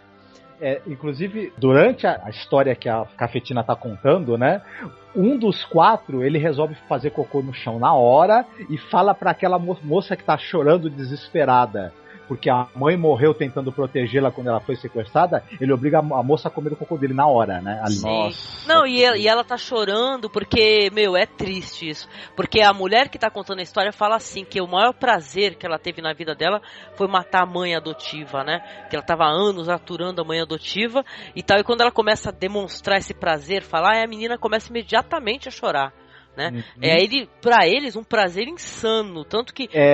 sabe, é mais prazeroso, sabe, você vê que tá realmente, tem alguém sofrendo, né, não tá nem em choque, tá sofrendo e expondo, né, o sofrimento. Sim, uma coisa que você falou, e isso ressaltou agora pra mim, que é a violência pra eles é um estimulante, porque parece que eles estão tão anestesiados, vivem aquela vida enfadonha deles, E isso é uma coisa que parece que revigora eles. Então, quanto mais agressivo, quanto mais chocante, eles parece que tem um fôlego novo. E é isso e aí eles vão alimentando isso para poder, porque à medida que eles vão recebendo esses estímulos, o estímulo anterior já não tem mais efeito. Eles precisam de alguma coisa mais forte, como a gente vai percebendo. Sim. Angélica e Ivan, uma coisa que eu queria também contextualizar aí, essa questão que a moça tá chorando, né, porque a Cafetina citou isso que a Angélica falou, que o maior prazer que ela tinha sentido foi quando ela assassinou a própria mãe. Nas obras do Sade, esse é o ponto máximo da corrupção dos personagens nos livros do Marquês de Sade. A pessoa começa com práticas sexuais diferentes, né? Vai passando para perversões sexuais, vai passando para coprofagia e para escatologia em geral, vai para o assassinato e culmina normalmente em mais de um livro do Sade, na Filosofia na Alcova, por exemplo, no assassinato da mãe. Essa relação do assassinato da mãe e de comer cocô que vai aparecer, isso tudo está muito psiquiatricamente interligado, que tudo isso tem a relação e o poder também absoluto do culto da morte. Mas talvez à medida que a gente for falando, a gente vai chegar nisso, né? Tudo isso é um processo de negação da vida. O poder absoluto, ele nega a vida porque ele interrompe o fluxo de liberdade do ser vivo, né? O cocô, ele é um dejeto, ele já foi aproveitado pela vida, então ele já não pertence mais ao ciclo da vida. Portanto, esse prazer relacionado com as fezes é um prazer que no fundo dele é o prazer pela morte, pela destruição e pela corrupção, né? Olha, eu nunca tinha visto por esse ângulo, hein? Que interessante. Sim. Não, e sabe uma coisa curiosa, assim, que ela narrando e falando, e ela contando como era muito mais prazeroso se a pessoa se alimentasse muitíssimo mal, várias vezes por dia e tal, porque essas fezes, elas teriam sabor, assim, elas seriam... Desculpe, ouvinte, né, e tal... Mas assim, as fezes teriam um sabor que seria muito mais primoroso. E aí ela conta uma história assim que de um cara assim muito poderoso, que o prazer dele era só comer as fezes de mulheres que tenham sido condenadas à morte. Como ele tinha muito poder, ele conseguia, né, ter acesso a essas mulheres, mas ele não queria transar com as mulheres, ele queria comer as fezes delas, porque as fezes tinham um sabor totalmente diferente, era uma iguaria. Né? Então, você vê aí a relação direta, psiquiatricamente falando, do gosto pelo comer fezes, do culto da morte e da negação da vida, né? E tal. É uma coisa bem que aparentemente ela tá muito relacionada, assim, né? Sim. Não, e o nosso presidente Mad lá, ele vai ficar encantadíssimo, né? E é claro, vão surgir ideias e ele vai decidir que todos os jovens que se encontram na casa, né, os remanescentes, porque uma moça se mata, um outro rapaz também, e tal, fala assim, agora todo mundo aqui vai guardar o cocô, entendeu? Porque agora vamos coletar isso daí, porque essa iguaria aí que a gente tá perdendo, não vamos mais perder. Aí virá a cena fantástica do banquete, que é um banquete que nessa altura a galera que tava no cinema lá com o Marco já tava em casa, tomando café, entendeu? Querendo esquecer o filme. Com toda a força. E detalhe, os jovens são obrigados a comer o que os caras mandam, não podem fazer cocô, tem que fazer só num determinado momento que for ordenado. Quem, né? Submissão, né? Inclusive, isso faz parte, né, do sadomasoquismo, né? A submissão. Porque eles têm um caderninho ali que eles anotam o nome de quem fugir das regras, né? Então, uma das moças não consegue, né, se controlar e acaba, né, usando o pinico antes da hora mandada, né? E ela já é anotado o nome dela no caderninho, né? Então a gente depois vai saber o destino do pessoal que tem o nome anotado no caderninho, né? No livro negro. Pois é, cara, né, que vai ficar todo mundo anotadinho, porque eles falam que vai ter um castigo terrível, né, mais terrível do que o cotidiano que eles estão tendo, né, olha lá. Por sinal, isso me lembrou de uma outra coisa, que mais pra frente a gente vai ver, só rapidinho, em um dos momentos, quando os jovens chegam na mansão, os empregados estão olhando, né, a hora que os jovens são recebidos e estão ouvindo as regras, e tem uma empregada que é negra. Esse personagem, mais pra frente, ele vai ter uma importância na história porque vai entrar um componente também de racismo, de eugenia, que tem uma ligação com essa questão da raça pura do nazismo e tudo mais. Nós vamos ver isso também, que é uma coisa curiosa. Sim, então essa parte aí, esse círculo aí, é um dos círculos assim que incomoda muito, né? Mas ele antecede o pior, né? O que há de pior, né? Porque como a gente foi falando dos círculos infernais, né? As coisas vão piorando, né? Elas não vão melhorando, obviamente, né? Tem uma cena terrível aí que depois do banquete de cocô, né? Um dos rapazes é vestido de noiva e tem que casar com o presidente, não é isso? Dentro ainda desse círculo aí, que é o círculo das fezes, vai ter o negócio deles ficarem brigando, um casalzinho a não fazer amor, né? Porque pra eles só eles têm o direito de fazer amor, né? Com eles, né? Mas eles vão casá-los, né? E tal, e na hora que eles começam realmente a dar uns beijos e tal, aí eles vão ser lá dominados, né? Eles querem só ter o prazer de ir lá e separar os dois e eles mesmos aproveitar, né?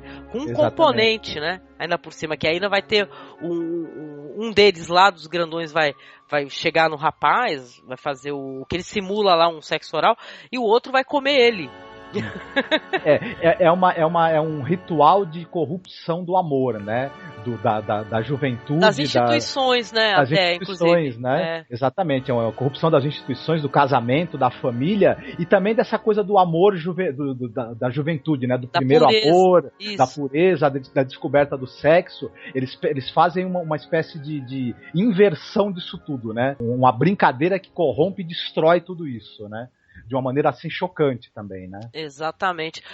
Então, ainda falando aqui do Círculo das Fezes, existe o campeonato de bunda, né? Que é onde o pessoal vai fazer uma análise assim da melhor bunda, né, de todas lá. Isso daí também é uma cena interessante, né? Essa senhora aí que é a host, ela vai ficar preparando, né, todos os jovens e tal, eles vão estar todos lá fora. Aquela que toca lá o piano, ela vai ficar assoviando e tal, né? Sentada na escada com eles apressando. E quando eles entram, mandam-se apagar as luzes e eles vão ter que analisar ali qual que é a melhor bunda, né? Mas espera aí, gente, só analisar a melhor bunda? Não é um campeonato do Gugu, nem nada, não vai ter Carla Pérez. Vai rolar a ideia de um deles que vai chegar e falar assim, pera aí, vamos fazer assim? A melhor bunda, a gente vai matar essa pessoa, né? E tal, eles vão ficar naquela, analisando a elasticidade e tal, não há para os bundocos, aí não há um bundas em close pra vocês verem nem nada. Vai ter eles ali analisando, mas tudo é filmado de longe, nada vai estar em close.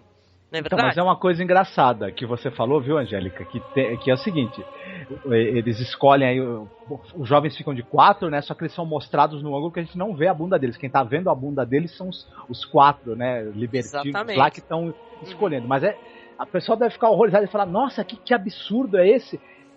Mas as pessoas assistem concurso de bunda na TV, né? Tá vendo? O Pasolini não tá certo o tempo todo? E, né, fala sério, né? Entendeu? Não teve aí, vocês lembram da polêmica algum tempo atrás? Porque não que hoje em dia isso daí tivesse, isso aí foi reduzido. Mas assim, já teve pontos altos da TV brasileira, vamos colocar muitas aspas entre isso, onde na TV aberta, em plena 2 horas da tarde, no Faustão tava passando sushi erótico. Mas pra toda a criançada ver, cara, a família sentar e ver, a família mediana brasileira sentar e ver. No Gugu, tava tendo a Carla Pérez sendo entrevistada e cara, o rosto dela não aparecia. Entendeu? O cara deu foco na bunda e foda-se a audiência brasileira. Entendeu? Então, pô, realmente o pessoal fica mesmo chocado com o Pasolini, que nem close deu. Então, e se você for pensar, aqueles jovens ali estão reduzidos às suas bundas, né, naquela cena, né? Não são mais seres humanos, né? São pedaços de carne que estão sendo ali avaliados qual é o mais polpudo, né? O mais tenro. E que é justamente o que você faz com os outros seres humanos que estão na TV, que você está assistindo num concurso de bunda. São seres humanos reduzidos às partes tenras do seu corpo, né? É verdade, sim. Não vamos nem julgar isso daí, porque a bunda é sucesso nacional, né? Mas sim, a questão é o contexto, né? O princípio é o mesmo, né? E a hipocrisia, não é verdade? Que a mesma pessoa que vai assistir no YouTube a entrevista da Carla Pérez, onde a cara dela não aparece e o cara descaradamente filma a bunda dela, cara, reduziu ela a uma bunda, só isso, e tal, vai reclamar de assistir um filme como esse, que coloca tudo num contexto político, histórico e tal, crítico, né? Então são coisas assim que, cara, né, não é fácil. Eu acho também que esse concurso de bunda são uma coisa que eu acho que ele é uma metáfora para um monte de coisas engraçadas, viu? Que assim, normalmente tem essa coisa, por exemplo, vamos dizer, a bunda seria uma espécie de outro extremo do corpo, né? Você tem a cabeça, né? E você pode olhar o ser humano por aí, né? Um jovem, né? A inteligência do jovem, o espírito dele, a personalidade dele, tudo. Os caras fazem uma inversão, né? Eles olham o jovem pelo corpo, mas é uma coisa que foi muito tratado isso nos governos totalitários, fascismo, nazismo, que o jovem era visto pela beleza clássica, pelo físico, porque ele era bom para produzir, era bom para guerra, não é isso? Era bom para carga genética, para trazer uma raça pura e superior, né? Então você foi também essa redução das pessoas ao seu material genético, à sua carne, né? É uma coisa bem dos governos totalitários. Assim, exatamente. Sim. E o mais impressionante é o que vai ganhar a pessoa que tiver bunda mais interessante, mais atraente pra eles, né? Que isso deixar o coração parado. Eu espero que vocês estejam prontos, porque vocês vão ficar na ponta da cadeira na hora que acontecer a escolha. É triste o negócio, né?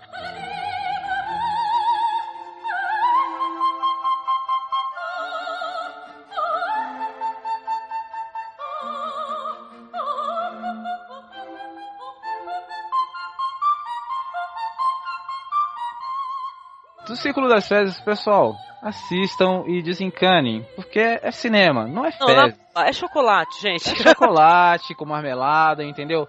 Vejam e não se aflijam tanto, porque o filme tem que ser visto, apesar desse choque que você possa ter. Sim.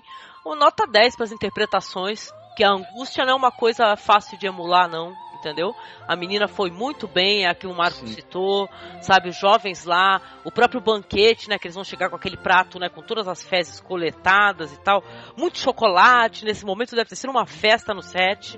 Pros atores foi uma delícia, né, porque estavam comendo uma coisa que na verdade é gostosa, né, tinha que fazer carinha de nojo. Tem que fazer carinha de nojo e tal. E eu acho que essa coisa também, Angélica, de você não usar atores profissionais, nada contra os atores profissionais, mas é porque o drama se desenvolve num outro nível, né? O ator não profissional, o choque dele é real, né? Depende de certas coisas que ele está fazendo. O incômodo é real, né? Isso é verdade. E ao mesmo tempo, um ator profissional, um grande ator, ele pega a emoção do público, ele leva para onde ele quer, né? E ele acaba fazendo com que o drama se sobressaia. Um ator que não é profissional, ele tem aquela coisa de ser contido, de não conseguir fazer aquela coisa... Né? Imagina quantos jovens nus, né? Talvez, não sei se é a primeira vez, né? Mas, são jovens e eles estão nus, né? Perto de muita gente, né? Isso é muito embaraçoso. E o ator amador, ele não manipula as emoções da plateia, e você fica livre para poder olhar o que está acontecendo e refletir sobre aquilo. Enquanto que uma carga muito pesada de drama e uma interpretação muito rebuscada, muito bem feita, ia te puxar para a questão do ator te levar a tua emoção para onde ele quer e não o teu intelecto, né? Isso, eles tinham interpretações grandes dos vilões, né? Sim. E tal, grandes interpretações, porque a gente falou pouco deles, mas caramba, todos sensacionais, as senhoras, né, fora de questão, né, gente, maravilhosas, né. Um ponto que vou aproveitar a oportunidade que o Marcos mencionou, que essa questão dos atores desse filme, que são amadores, mas são atores pelo menos nenhum dos atores que trabalhou nesse filme eu reconheci como um ator que já trabalhou antes com Pasolini. Porque dos filmes que eu assisti, eu percebi que Pasolini costumava trabalhar com alguns atores pontuais em vários filmes dele. Teve atores dele que trabalhou praticamente, acho que deve estar trabalhando em todos os filmes, com exceção deste. Eu acho que ele quis pegar realmente esse frescor do primeiro impacto e a veracidade, a verdade que esses atores passam. Sim. É muito forte. Uma coisa... E falando do documentário, Pasolini, ele fala do amor dele pelo jovem, a preocupação, entendeu? O que inspira, assim, a preocupação com o jovem, o que será do jovem e tal. Ele gostava de trabalhar com jovens. Ele fala que o tempo todo, em todas as obras dele, aí eu teria que fazer uma maratona e conhecer tudo do Pasolini. Ele fala muito sobre o jovem e tal, né? A juventude inspira o Pasolini. Entendeu? Essa preocupação da continuidade da vida, né? O que vai dar nisso, né? E tal. Ele também ficou famoso, bom, aí eu vou fofoca, né? Revista Contigo, né? Feelings, né? Ele também, ele namorava caras muito jovens, né? Ele teve namorados que eram bem jovens. Aí tu distorceu tudo, tadinho. Não, mas enfim, ele gostava da juventude mesmo, realmente, literalmente. Bom... Ô, Marcos, se você continuar assim, você vai chamar Pasolini de Michael Jackson, cara. Inclusive, teve um rapaz que ele namorou esse rapaz, o rapaz tinha acho que 16 anos e tudo, foi o grande amor da vida dele. E depois o rapaz virou ator, né? O Pasolini foi meio que o mentor dele, ficaram amigos pela vida toda, né? E esse cara apareceu em diversos filmes do Pasolini e tal, até o dia que o Pasolini morreu, né? Aos 50 e tantos anos, né? Que interessante.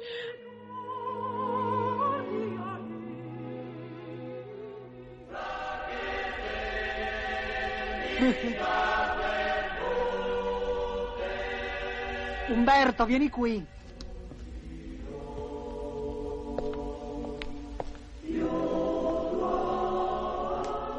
Lo sai quello che fa un bolscevico quando si tuffa nel Mar Rosso? No, non lo so. Ah, lo sai quello che fa un bolscevico quando si tuffa nel Mar Rosso? No, me lo dica. Avete ascoltato? Fa pluff! L'angolo della poesia. Dai Cantos. Então, aí nós teremos aí o próximo círculo, aí, que é o círculo de sangue, né? Onde a pessoa a narrar as histórias é a senhora Castelli, né? A Madame Castelli, né? Que essa daí é especialista em narrar histórias aonde o supremo prazer é a morte. Mas não uma morte rápida, uma morte breve, e sim uma morte sob tortura, né? E como a gente falou, eles usam essas histórias aí para poder, né, gerar ali as fantasias sexuais deles, né?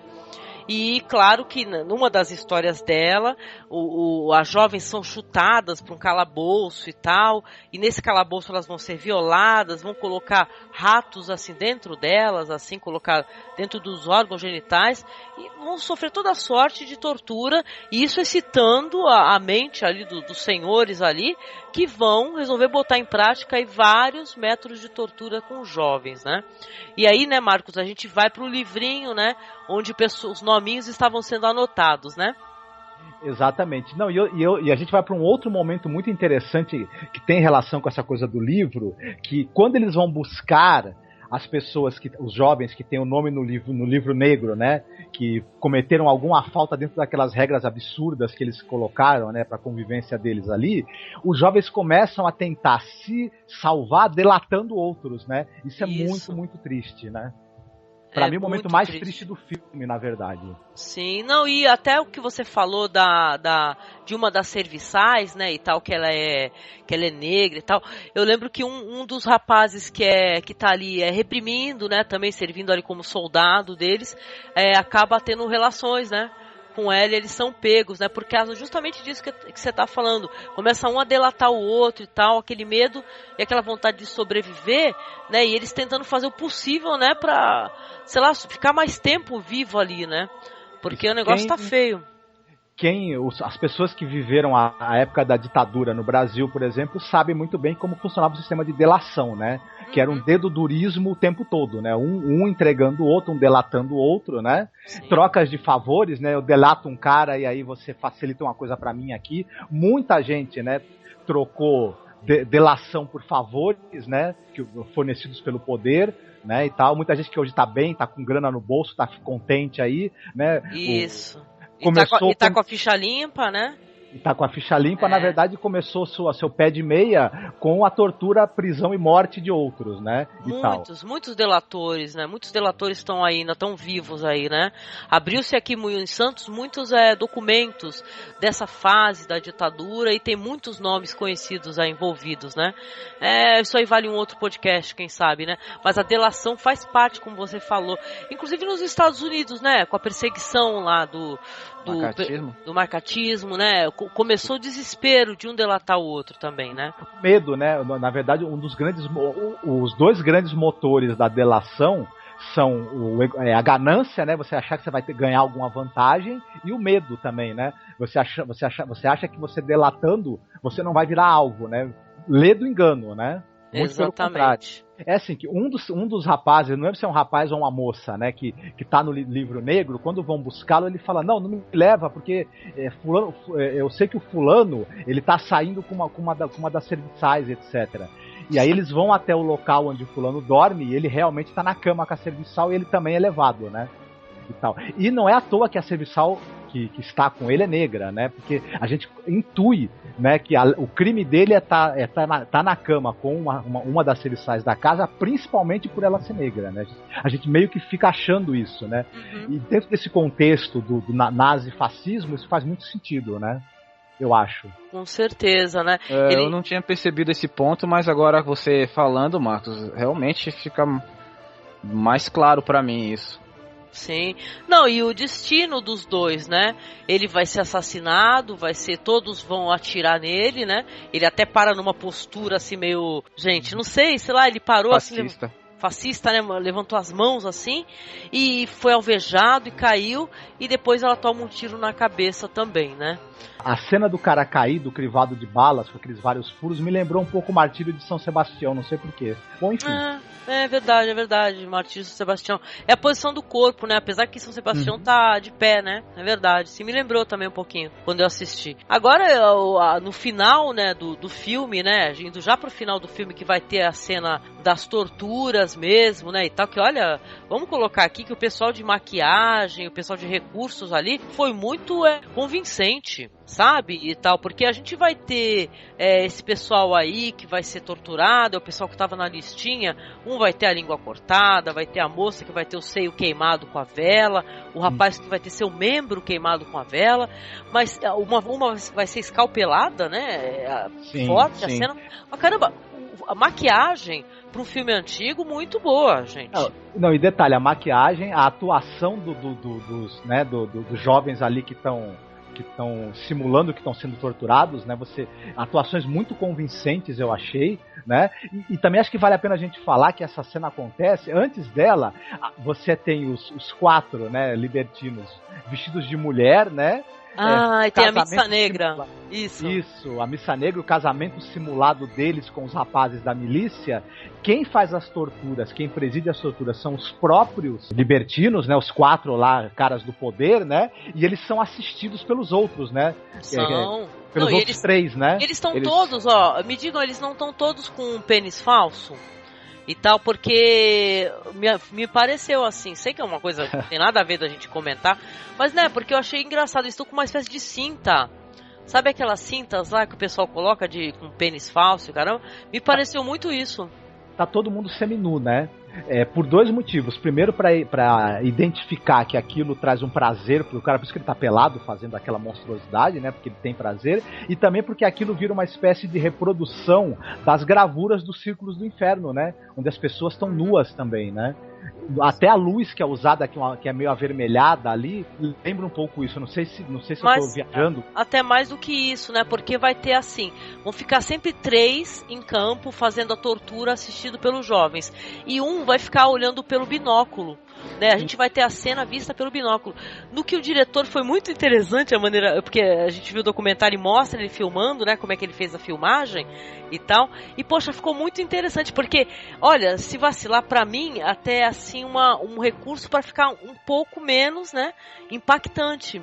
Sim. Inclusive, que é uma cena vista por binóculos, ali que tá um voyeur ali na janela observando, e sempre vão trocando, aí tem 3 lá e tem um observando, aí troca muda, né? Tem um momento que eles estão até dançando o cancan, é meio ridículo e tal. Mas assim, são cenas fortes, mas são até que o diretor meio que tomou um cuidado pra não chocar, né, absurdamente, né? Uma cena que não tem close.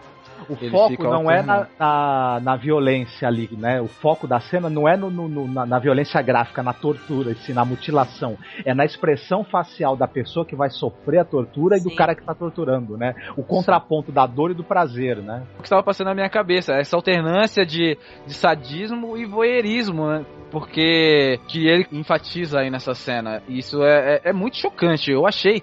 Porque o que mais me choca é porque nessas relações que existem de pessoas que se interessam por sadismo e masoquismo, uma das coisas que é muito forte nessa prática é a concessão.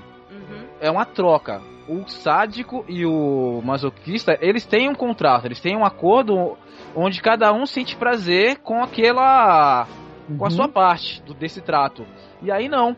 É só um dos lados que tá impondo ao outro. Só o sádico que tem prazer e o voyeur que tem prazer. A vítima não tem prazer algum. Então tem até uns ângulos, gente. A gente pode falar um pouco de ângulo interessante, porque nesse momento tá tocando Carmina Burana e tal, e tem uns ângulos assim, quando ele tá olhando ao binóculo, um deles, que, olha, é agressivo, porque chega a ser poético. Tá assim contra um quadro, né? Um ângulo tão bem filmado, tá contra um quadro, tá olhando, tem aqueles garotos que ficam ali perto deles, que toda hora eles chamam, né? E acariciam o rapaz enquanto estão assistindo. Mas sabe que é uma cena muito interessante, bem construída? A gente não falou de música, mas eu queria só trazer pro ouvinte a curiosidade que tem a trilha do Ennio Morricone no filme. Opa, isso é importante, né? Pois é, o filme abre com o Ennio Morricone.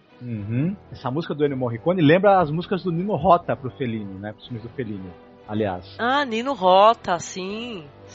Colocar que essa cena dos assassinatos, das mortes, da mutilação, ela é a culminância de um processo, né? Eu tirei os seus direitos como cidadão, né? Eu peguei, invadi você na sua intimidade, na sua honra, na inviolabilidade do seu corpo, eu te corrompi, eu te serviciei e eu te transformei numa coisa. Você não é mais gente, você é uma coisa. E como você é uma coisa, eu posso pegar essa coisa e destruir se eu quiser. É minha, me pertence, né? Não tem vontade própria, né? Então ela tá aí pra fazer o que eu quiser dela, é inclusive destruí-la, né? E... detalhe, isso são um grupo de 4 caras, né, sádicos, impondo essa violência aos jovens, só que isso é a representação do Estado vendo o povo como uma coisa sem direitos e sem vontade própria, que o Estado tem o direito de destruir se ele quiser, né? Não é o Estado servindo ao povo, é o povo servindo ao Estado, inclusive com a sua vida. Né? Exatamente, a massa de manobra. Isso é importante. E eu queria falar uma coisa rapidinho, que o Pasolini, ele comenta o seguinte, ele fala que os personagens, as vítimas, né, no caso, tanto os jovens, os meninos ou as meninas, eles são vítimas, mas eles têm um crescimento dentro da história. Eles são vítimas assim, mas eles não ficam naquela de glamourizar a vitimização, sabe? Ele fala assim que o jovem tem alguns que se corromperam, que você vê que eles acabaram se corrompendo, tanto alguns vão começar um a delatar o outro. Não é aquela vítima sofredora e tal, que vai ser aquele personagem cansativo e tal dentro da história. Porque ele mesmo fala assim, que caramba, se fosse assim, acho que ninguém conseguia assistir 5 minutos do filme, entendeu? E ir embora. Mas assim, quer dizer que as vítimas também foram se modificando até o final do filme, né? Algumas passando de vítima para, sei lá, para um espectador curioso, outros para os desesperados, né? Os mais desesperados que vão praticar o suicídio. Sim. Vem o suicídio da senhora, que é a quem toca a música, né? Que é a pianista, né, Marcos? Que ela, nesse momento, ela vendo o que eles estão fazendo, não mostra pra gente o que ela viu. É isso que é interessante, porque ela tá tocando a música dela, ela vai na janela, ela senta e olha, ela faz um olhar de horror e pula da janela. O que eu percebi nessa cena, Angélica, do suicídio foi a consequência do longo da história, que o Marcos já havia citado, que essa mulher ia ter um acontecimento com ela. Ela é uma personagem deslocada, que ela tá ali fazendo o papel dela de música, ela vê que as coisas não estão lá muito, que seria padrão, vamos usar essa palavra, mas... Tava tudo muito errado, né? Tava tudo muito errado, mas ela tava ganhando o dinheiro dela lá, e vamos ver, vamos embora, né? Afinal de contas... No começo da história, se fosse um ambiente de bordel, ou um ambiente de orgia, de libertinagem, seria razoavelmente aceitável. Não estaria extrapolando em nada, apesar dos jovens estarem lá obrigados. Em uma situação de crime, as pessoas têm esse tipo de cumplicidade. Talvez ela estivesse achando que a cumplicidade daquele momento não fosse algo de demasiado. Mas ao longo do filme... Isso vai se intensificando e chega no momento da missa, que nós falamos há pouco, que é onde ela começa a perceber que aquilo já tá indo longe demais. Tem no momento lá da missa que eles perdem a linha porque tá todo mundo desolado, muito triste. Sim. E os 4 lords lá, eles querem alegria, eles querem que as pessoas comemorem como se tivesse a felicidade deles. E eles começam a perder a estribeira, chegando ao ponto de ameaçar a vida dos jovens. E nesse ponto ela chega a colocar a mão na boca com aquela expressão de espanto e toma uma atitude, que é de chamar uma das cafetinas pra dançar e começa a contar piada, criar uma situação. Eu percebi que ela tava tentando, né, que eles iam se vacilar, eles iam ser todos mortos naquele momento, né, que os caras chegaram vestidos de mulher, né, ridículo, vestido de mulher, e tá querendo todo mundo dando risada, se divertindo. Ela e a outra senhora começaram, né, a fazer uma interpretação de uma coisa humorística, né, e tal, e eles começaram a sorrir, né, deu uma desanuviada no ambiente, né. Isso foi uma redenção desse personagem dessa senhora, da pianista, né? E uma cena muito bonita até, eu diria, esse momento que cai a ficha, né? De que no final das contas ela tá vai participar de assassinatos também, né? Foi o limite dela, né? Ela atingiu o limite, como o Ivan bem falou, né? Só que aí ela também, mais pra frente, ela viu que ela não tinha como fazer nada pra impedir, né? Então ela... Não queria mais participar. Acho que ela falou, para o mundo que eu quero descer, né? Então a gente tem o final do filme, né? E tá onde um jovem vai olhar pro outro. Vão perguntar, e aí? Vai trocar a estação da rádio? Sabe dançar? Né? E vão começar a dançar. E terminar com uma dança dos dois, né? Um perguntando qual que é o nome da namorada, etc. E fina-se o filme dessa maneira. Fade out. Ou seja, o torturador, né? O cara que participa das atrocidades, depois que ele encerra o expediente, ele vai para casa com a família. Viver a sua vida normal, cotidiana, porque afinal de contas, né, já que ele na cabeça dele, aquelas pessoas foram desumanizadas, não são mais seres humanos, né, então é gado. É o mesmo sentimento de um cara que tá batendo gado, né? Vai pra casa também, lava o sangue da mão. É o mesmo sentimento do cara que passa a ditadura toda delatando todo mundo, transportando as pessoas, sumindo com gente, e no final tem a família pra voltar, né? Pra casa, né? Isso, exatamente. Só que ele também deixou de ser gente, ele não percebeu isso. Ele acha que só as vítimas deixaram de ser gente. Ele também, o que ele tinha de humanidade também já se perdeu, só que ele não percebeu, né? É verdade.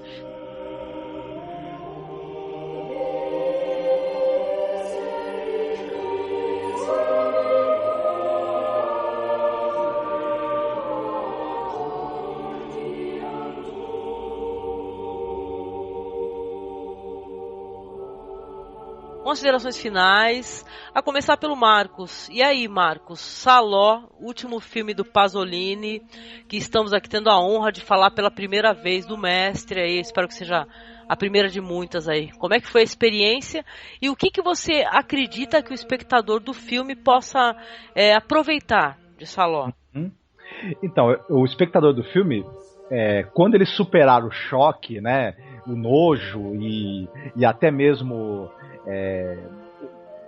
talvez um pouco de hipocrisia que o filme que desperte, né? E tudo, se ele der uma olhada mais profundamente pro filme, ele vai ver que é uma tremenda crítica ao totalitarismo, ao autoritarismo, à violência do Estado contra o cidadão, a corrupção que o poder traz, né? E é uma crítica também, principalmente, eu acho, a toda e qualquer instituição, seja o Estado, sejam instituições religiosas, sejam instituições de poder econômico, que fazem um culto da morte, da destruição e da negação da vida. E muitas instituições fazem isso, infelizmente. São movidas por uma vontade destrutiva e repressora extrema, né? Achando que com isso estão tornando o mundo melhor ainda. Né? E a gente vê isso em muitas instituições hoje em dia, muitas. Pode até fazer parte de alguma e não perceber, né? Então acho que o filme, quando a ficha cai, você percebe que o filme não está falando só dos anos 40 na Itália fascista, ele está falando muito de coisas que acontecem hoje, né? E de coisas que o ser humano tem dentro dele, que ele precisa olhar para aquilo e trabalhar aquilo para que isso não o domine e não acabe no que a gente está vendo, né? Exatamente, querido. E você, Ivan, suas considerações aí? Esse filme é um filme que ele é de fato chocante, mas é um choque de realidade. Ao mesmo tempo que ele mostra pra você o limite do ser humano, até onde as pessoas podem chegar quando o ócio, o tédio da vida e o poder excessivo estão disponíveis. Você olha para pessoas que chegaram num nível tão alto de usufruto de riqueza e poder, que para ela os outros seres humanos perdem o valor. A própria pessoa em si, ela deixa de ter o valor. E ela fica vivendo à mercê dos sentidos. Não é um filme moralista no sentido que vai dizer para você o que o sexo deve ser ou não deve ser feito. É um filme moralista no sentido mais ético da palavra. É difícil colocar para vocês o quanto um filme do Pasolini é poético. Um filme violento como esse é tão poético quanto uma poesia de Castro Alves, como Navio Negreiro, exatamente essa poesia. É um filme que você deve ver com o coração aberto, sem preconceitos, e o que nós falamos aqui, nós raspamos a superfície do filme. Certamente você, ao ver o filme, vai tirar muitas outras interpretações do que é falado, do que é tratado, e vai aprender muito, não só sobre as outras pessoas, como sobre você mesmo. E a partir daí, tirar lições de como você pode tratar a você e as outras pessoas, quando você estiver forçando o limite das outras pessoas. E eu acho isso muito importante. Pelo menos foi isso que eu aprendi. Eu aprendi que às vezes a gente está numa situação que a gente tem um determinado poder, e às vezes é um poder mínimo, e a gente usa isso para oprimir o próximo. E não é uma coisa muito grande, uma situação comercial. Você vai no balcão de uma lanchonete e pede um sanduíche ou um refrigerante, e porque o atendente está atrapalhado com qualquer outra coisa, você usa a sua posição de cliente para se impor, ou num contato telefônico, você eventualmente liga numa empresa que vai te atender por causa de um serviço que está sendo mal prestado, e você trata a pessoa que está te atendendo como se ela fosse toda a empresa, e descarrega nela o seu poder de cliente de uma forma tão opressora, esquecendo que tem um ser humano do outro lado. E isso é uma coisa que eu não tinha me dado conta antes de ver esse filme. Ou seja, as nossas próprias tiranias. Ou seja, a gente julga muito fácil a tirania de terceiros. Ah, tal pessoa oprimiu o cicrano, ou tal pessoa é um opressor, um tirano. Mas quando a gente faz isso, a gente não se dá conta. A gente age como aqueles milicianos que estavam lá achando que estavam cumprindo ordens, e segue a vida. E perde a nossa humanidade no final, como o Marcos falou. Pô, hein? Foi fundo nessa daí, hein? Pois é, foi mesmo. É, foi fundo. Até defendeu o telemarketing, olha só. Pois é, pra mim o Saló já é a segunda vez que eu assisto, né? Como eu comentei, a primeira vez quase me estragaram, né? Pra mim, porque foi o momento errado, né? Mas dessa vez veio o momento certo, né? De se assistir esse filme. Eu assisti, aproveitei, revi o documentário também. Eu concordo com o Marcos, e o Ivan totalmente, e eu acrescento, né, como eu falei antes, que o consumismo, como o próprio Pasolini fala, desenfreado e tal, os valores muito torcidos, né, do que é importante, do que é relevante nessa vida, a preocupação com o jovem, que eu também tenho, porque eu sou mãe. Então eu penso nisso assim, a gente superar o incômodo que Saló traz pela primeira vez, só porque ele toca em coisas que a gente não gosta. Eu não faço a distinção de assistir Saló ou assistir, por exemplo, a Lista de Schindler, ou assistir o Noite Neblina, ou assistir o que o Ivan citou, que é um dos filmes de guerra que eu gosto, assim, tá, é top 10 assim, na minha vida, que é o Vai e Veja. Pra mim o incômodo é o mesmo, e a ideia mental é a mesma. Daí, poxa, eu acho que não custa a pessoa que não conhece esse material dar a chance, né, e tentar transpor. isso daí, né? Já que a gente vem trazer esse filme que é maldito por alguns, é amado por outros, né? Eu acho que vale muito a pena. Pra mim, ele trouxe muito crescimento pessoal. O Pasolini merece o seu olhar, entendeu? Como muitos diretores aí, né? E agradeço a experiência, gravar o podcast e poder trazer aqui as minhas impressões, compartilhar e bater papo aí com o Ivan e com o Marcos, né? É isso.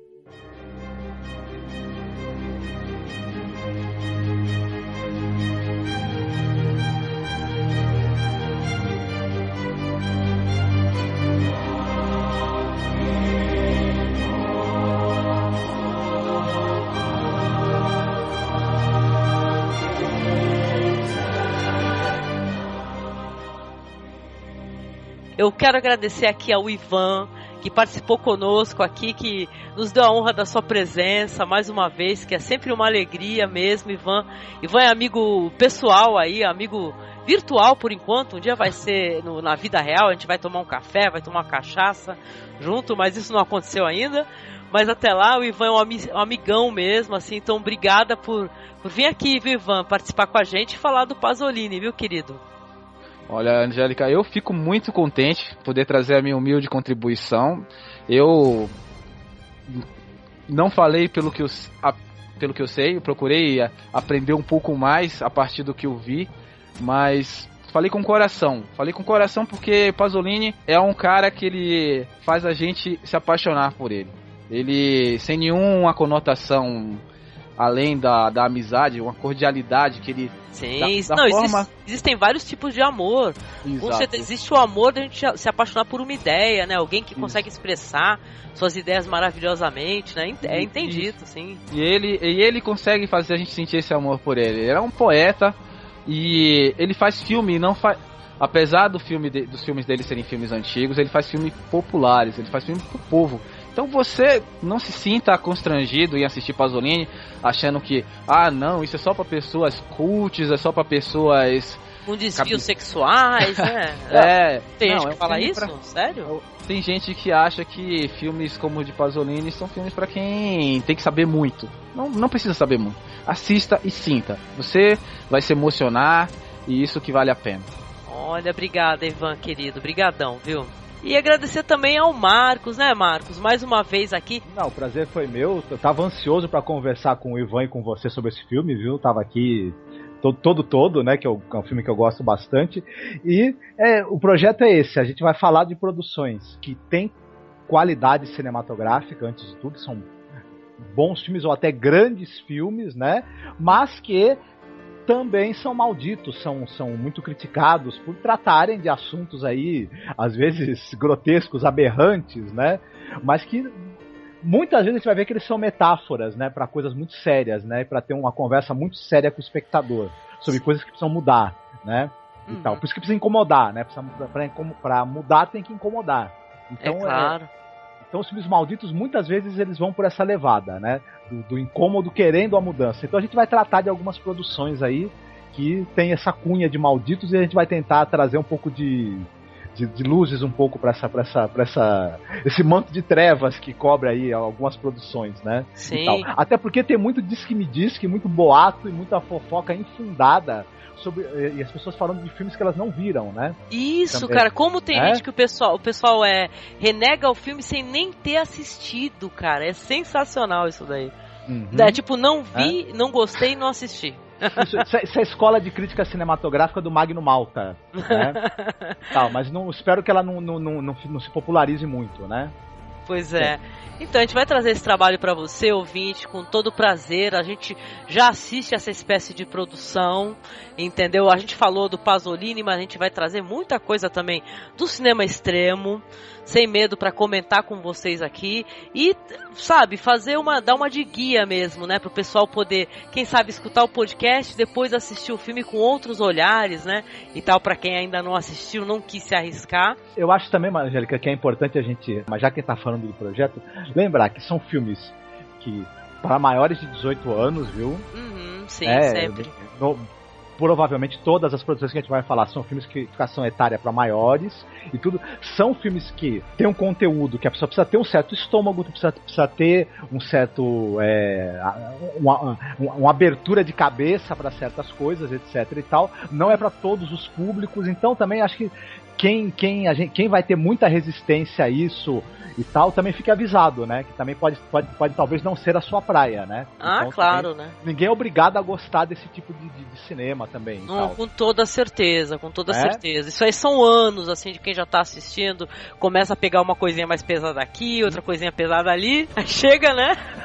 Então é isso, a gente tá aí com o projeto novo, comente, sugira mais filmes, porque se você tem a mesma curiosidade aí que move a gente, você também sugira filmes que a gente vai deixar anotadinho para projetos futuros, aí para gravações futuras. Quem quiser mandar e-mail pra gente, manda aí para contato@cinemasmorra.com.br. Siga-nos lá no nosso perfil oficial no Twitter, que é masmorra_cast. Então no Facebook, né? Dê o seu curtir aí, não esqueça de dar o seu curtir, que nós temos lá a página oficial, lá, que é Cinemasmorra no Facebook. E o mais importante, né, que eu sempre esqueço de falar, que para quem utiliza iTunes, lembrar de ranquear a gente no iTunes, né? Falar o que você achou do podcast, porque isso faz o podcast aparecer e mais do que isso, faz o diretor que a gente tá aqui tentando iluminar aparecer também. Então isso é muito importante, né? O seu feedback, né? E o seu comentário, e você dá a notinha também pra gente lá, beleza? E é isso, até o próximo Masmorra Maldita? Opa, até lá.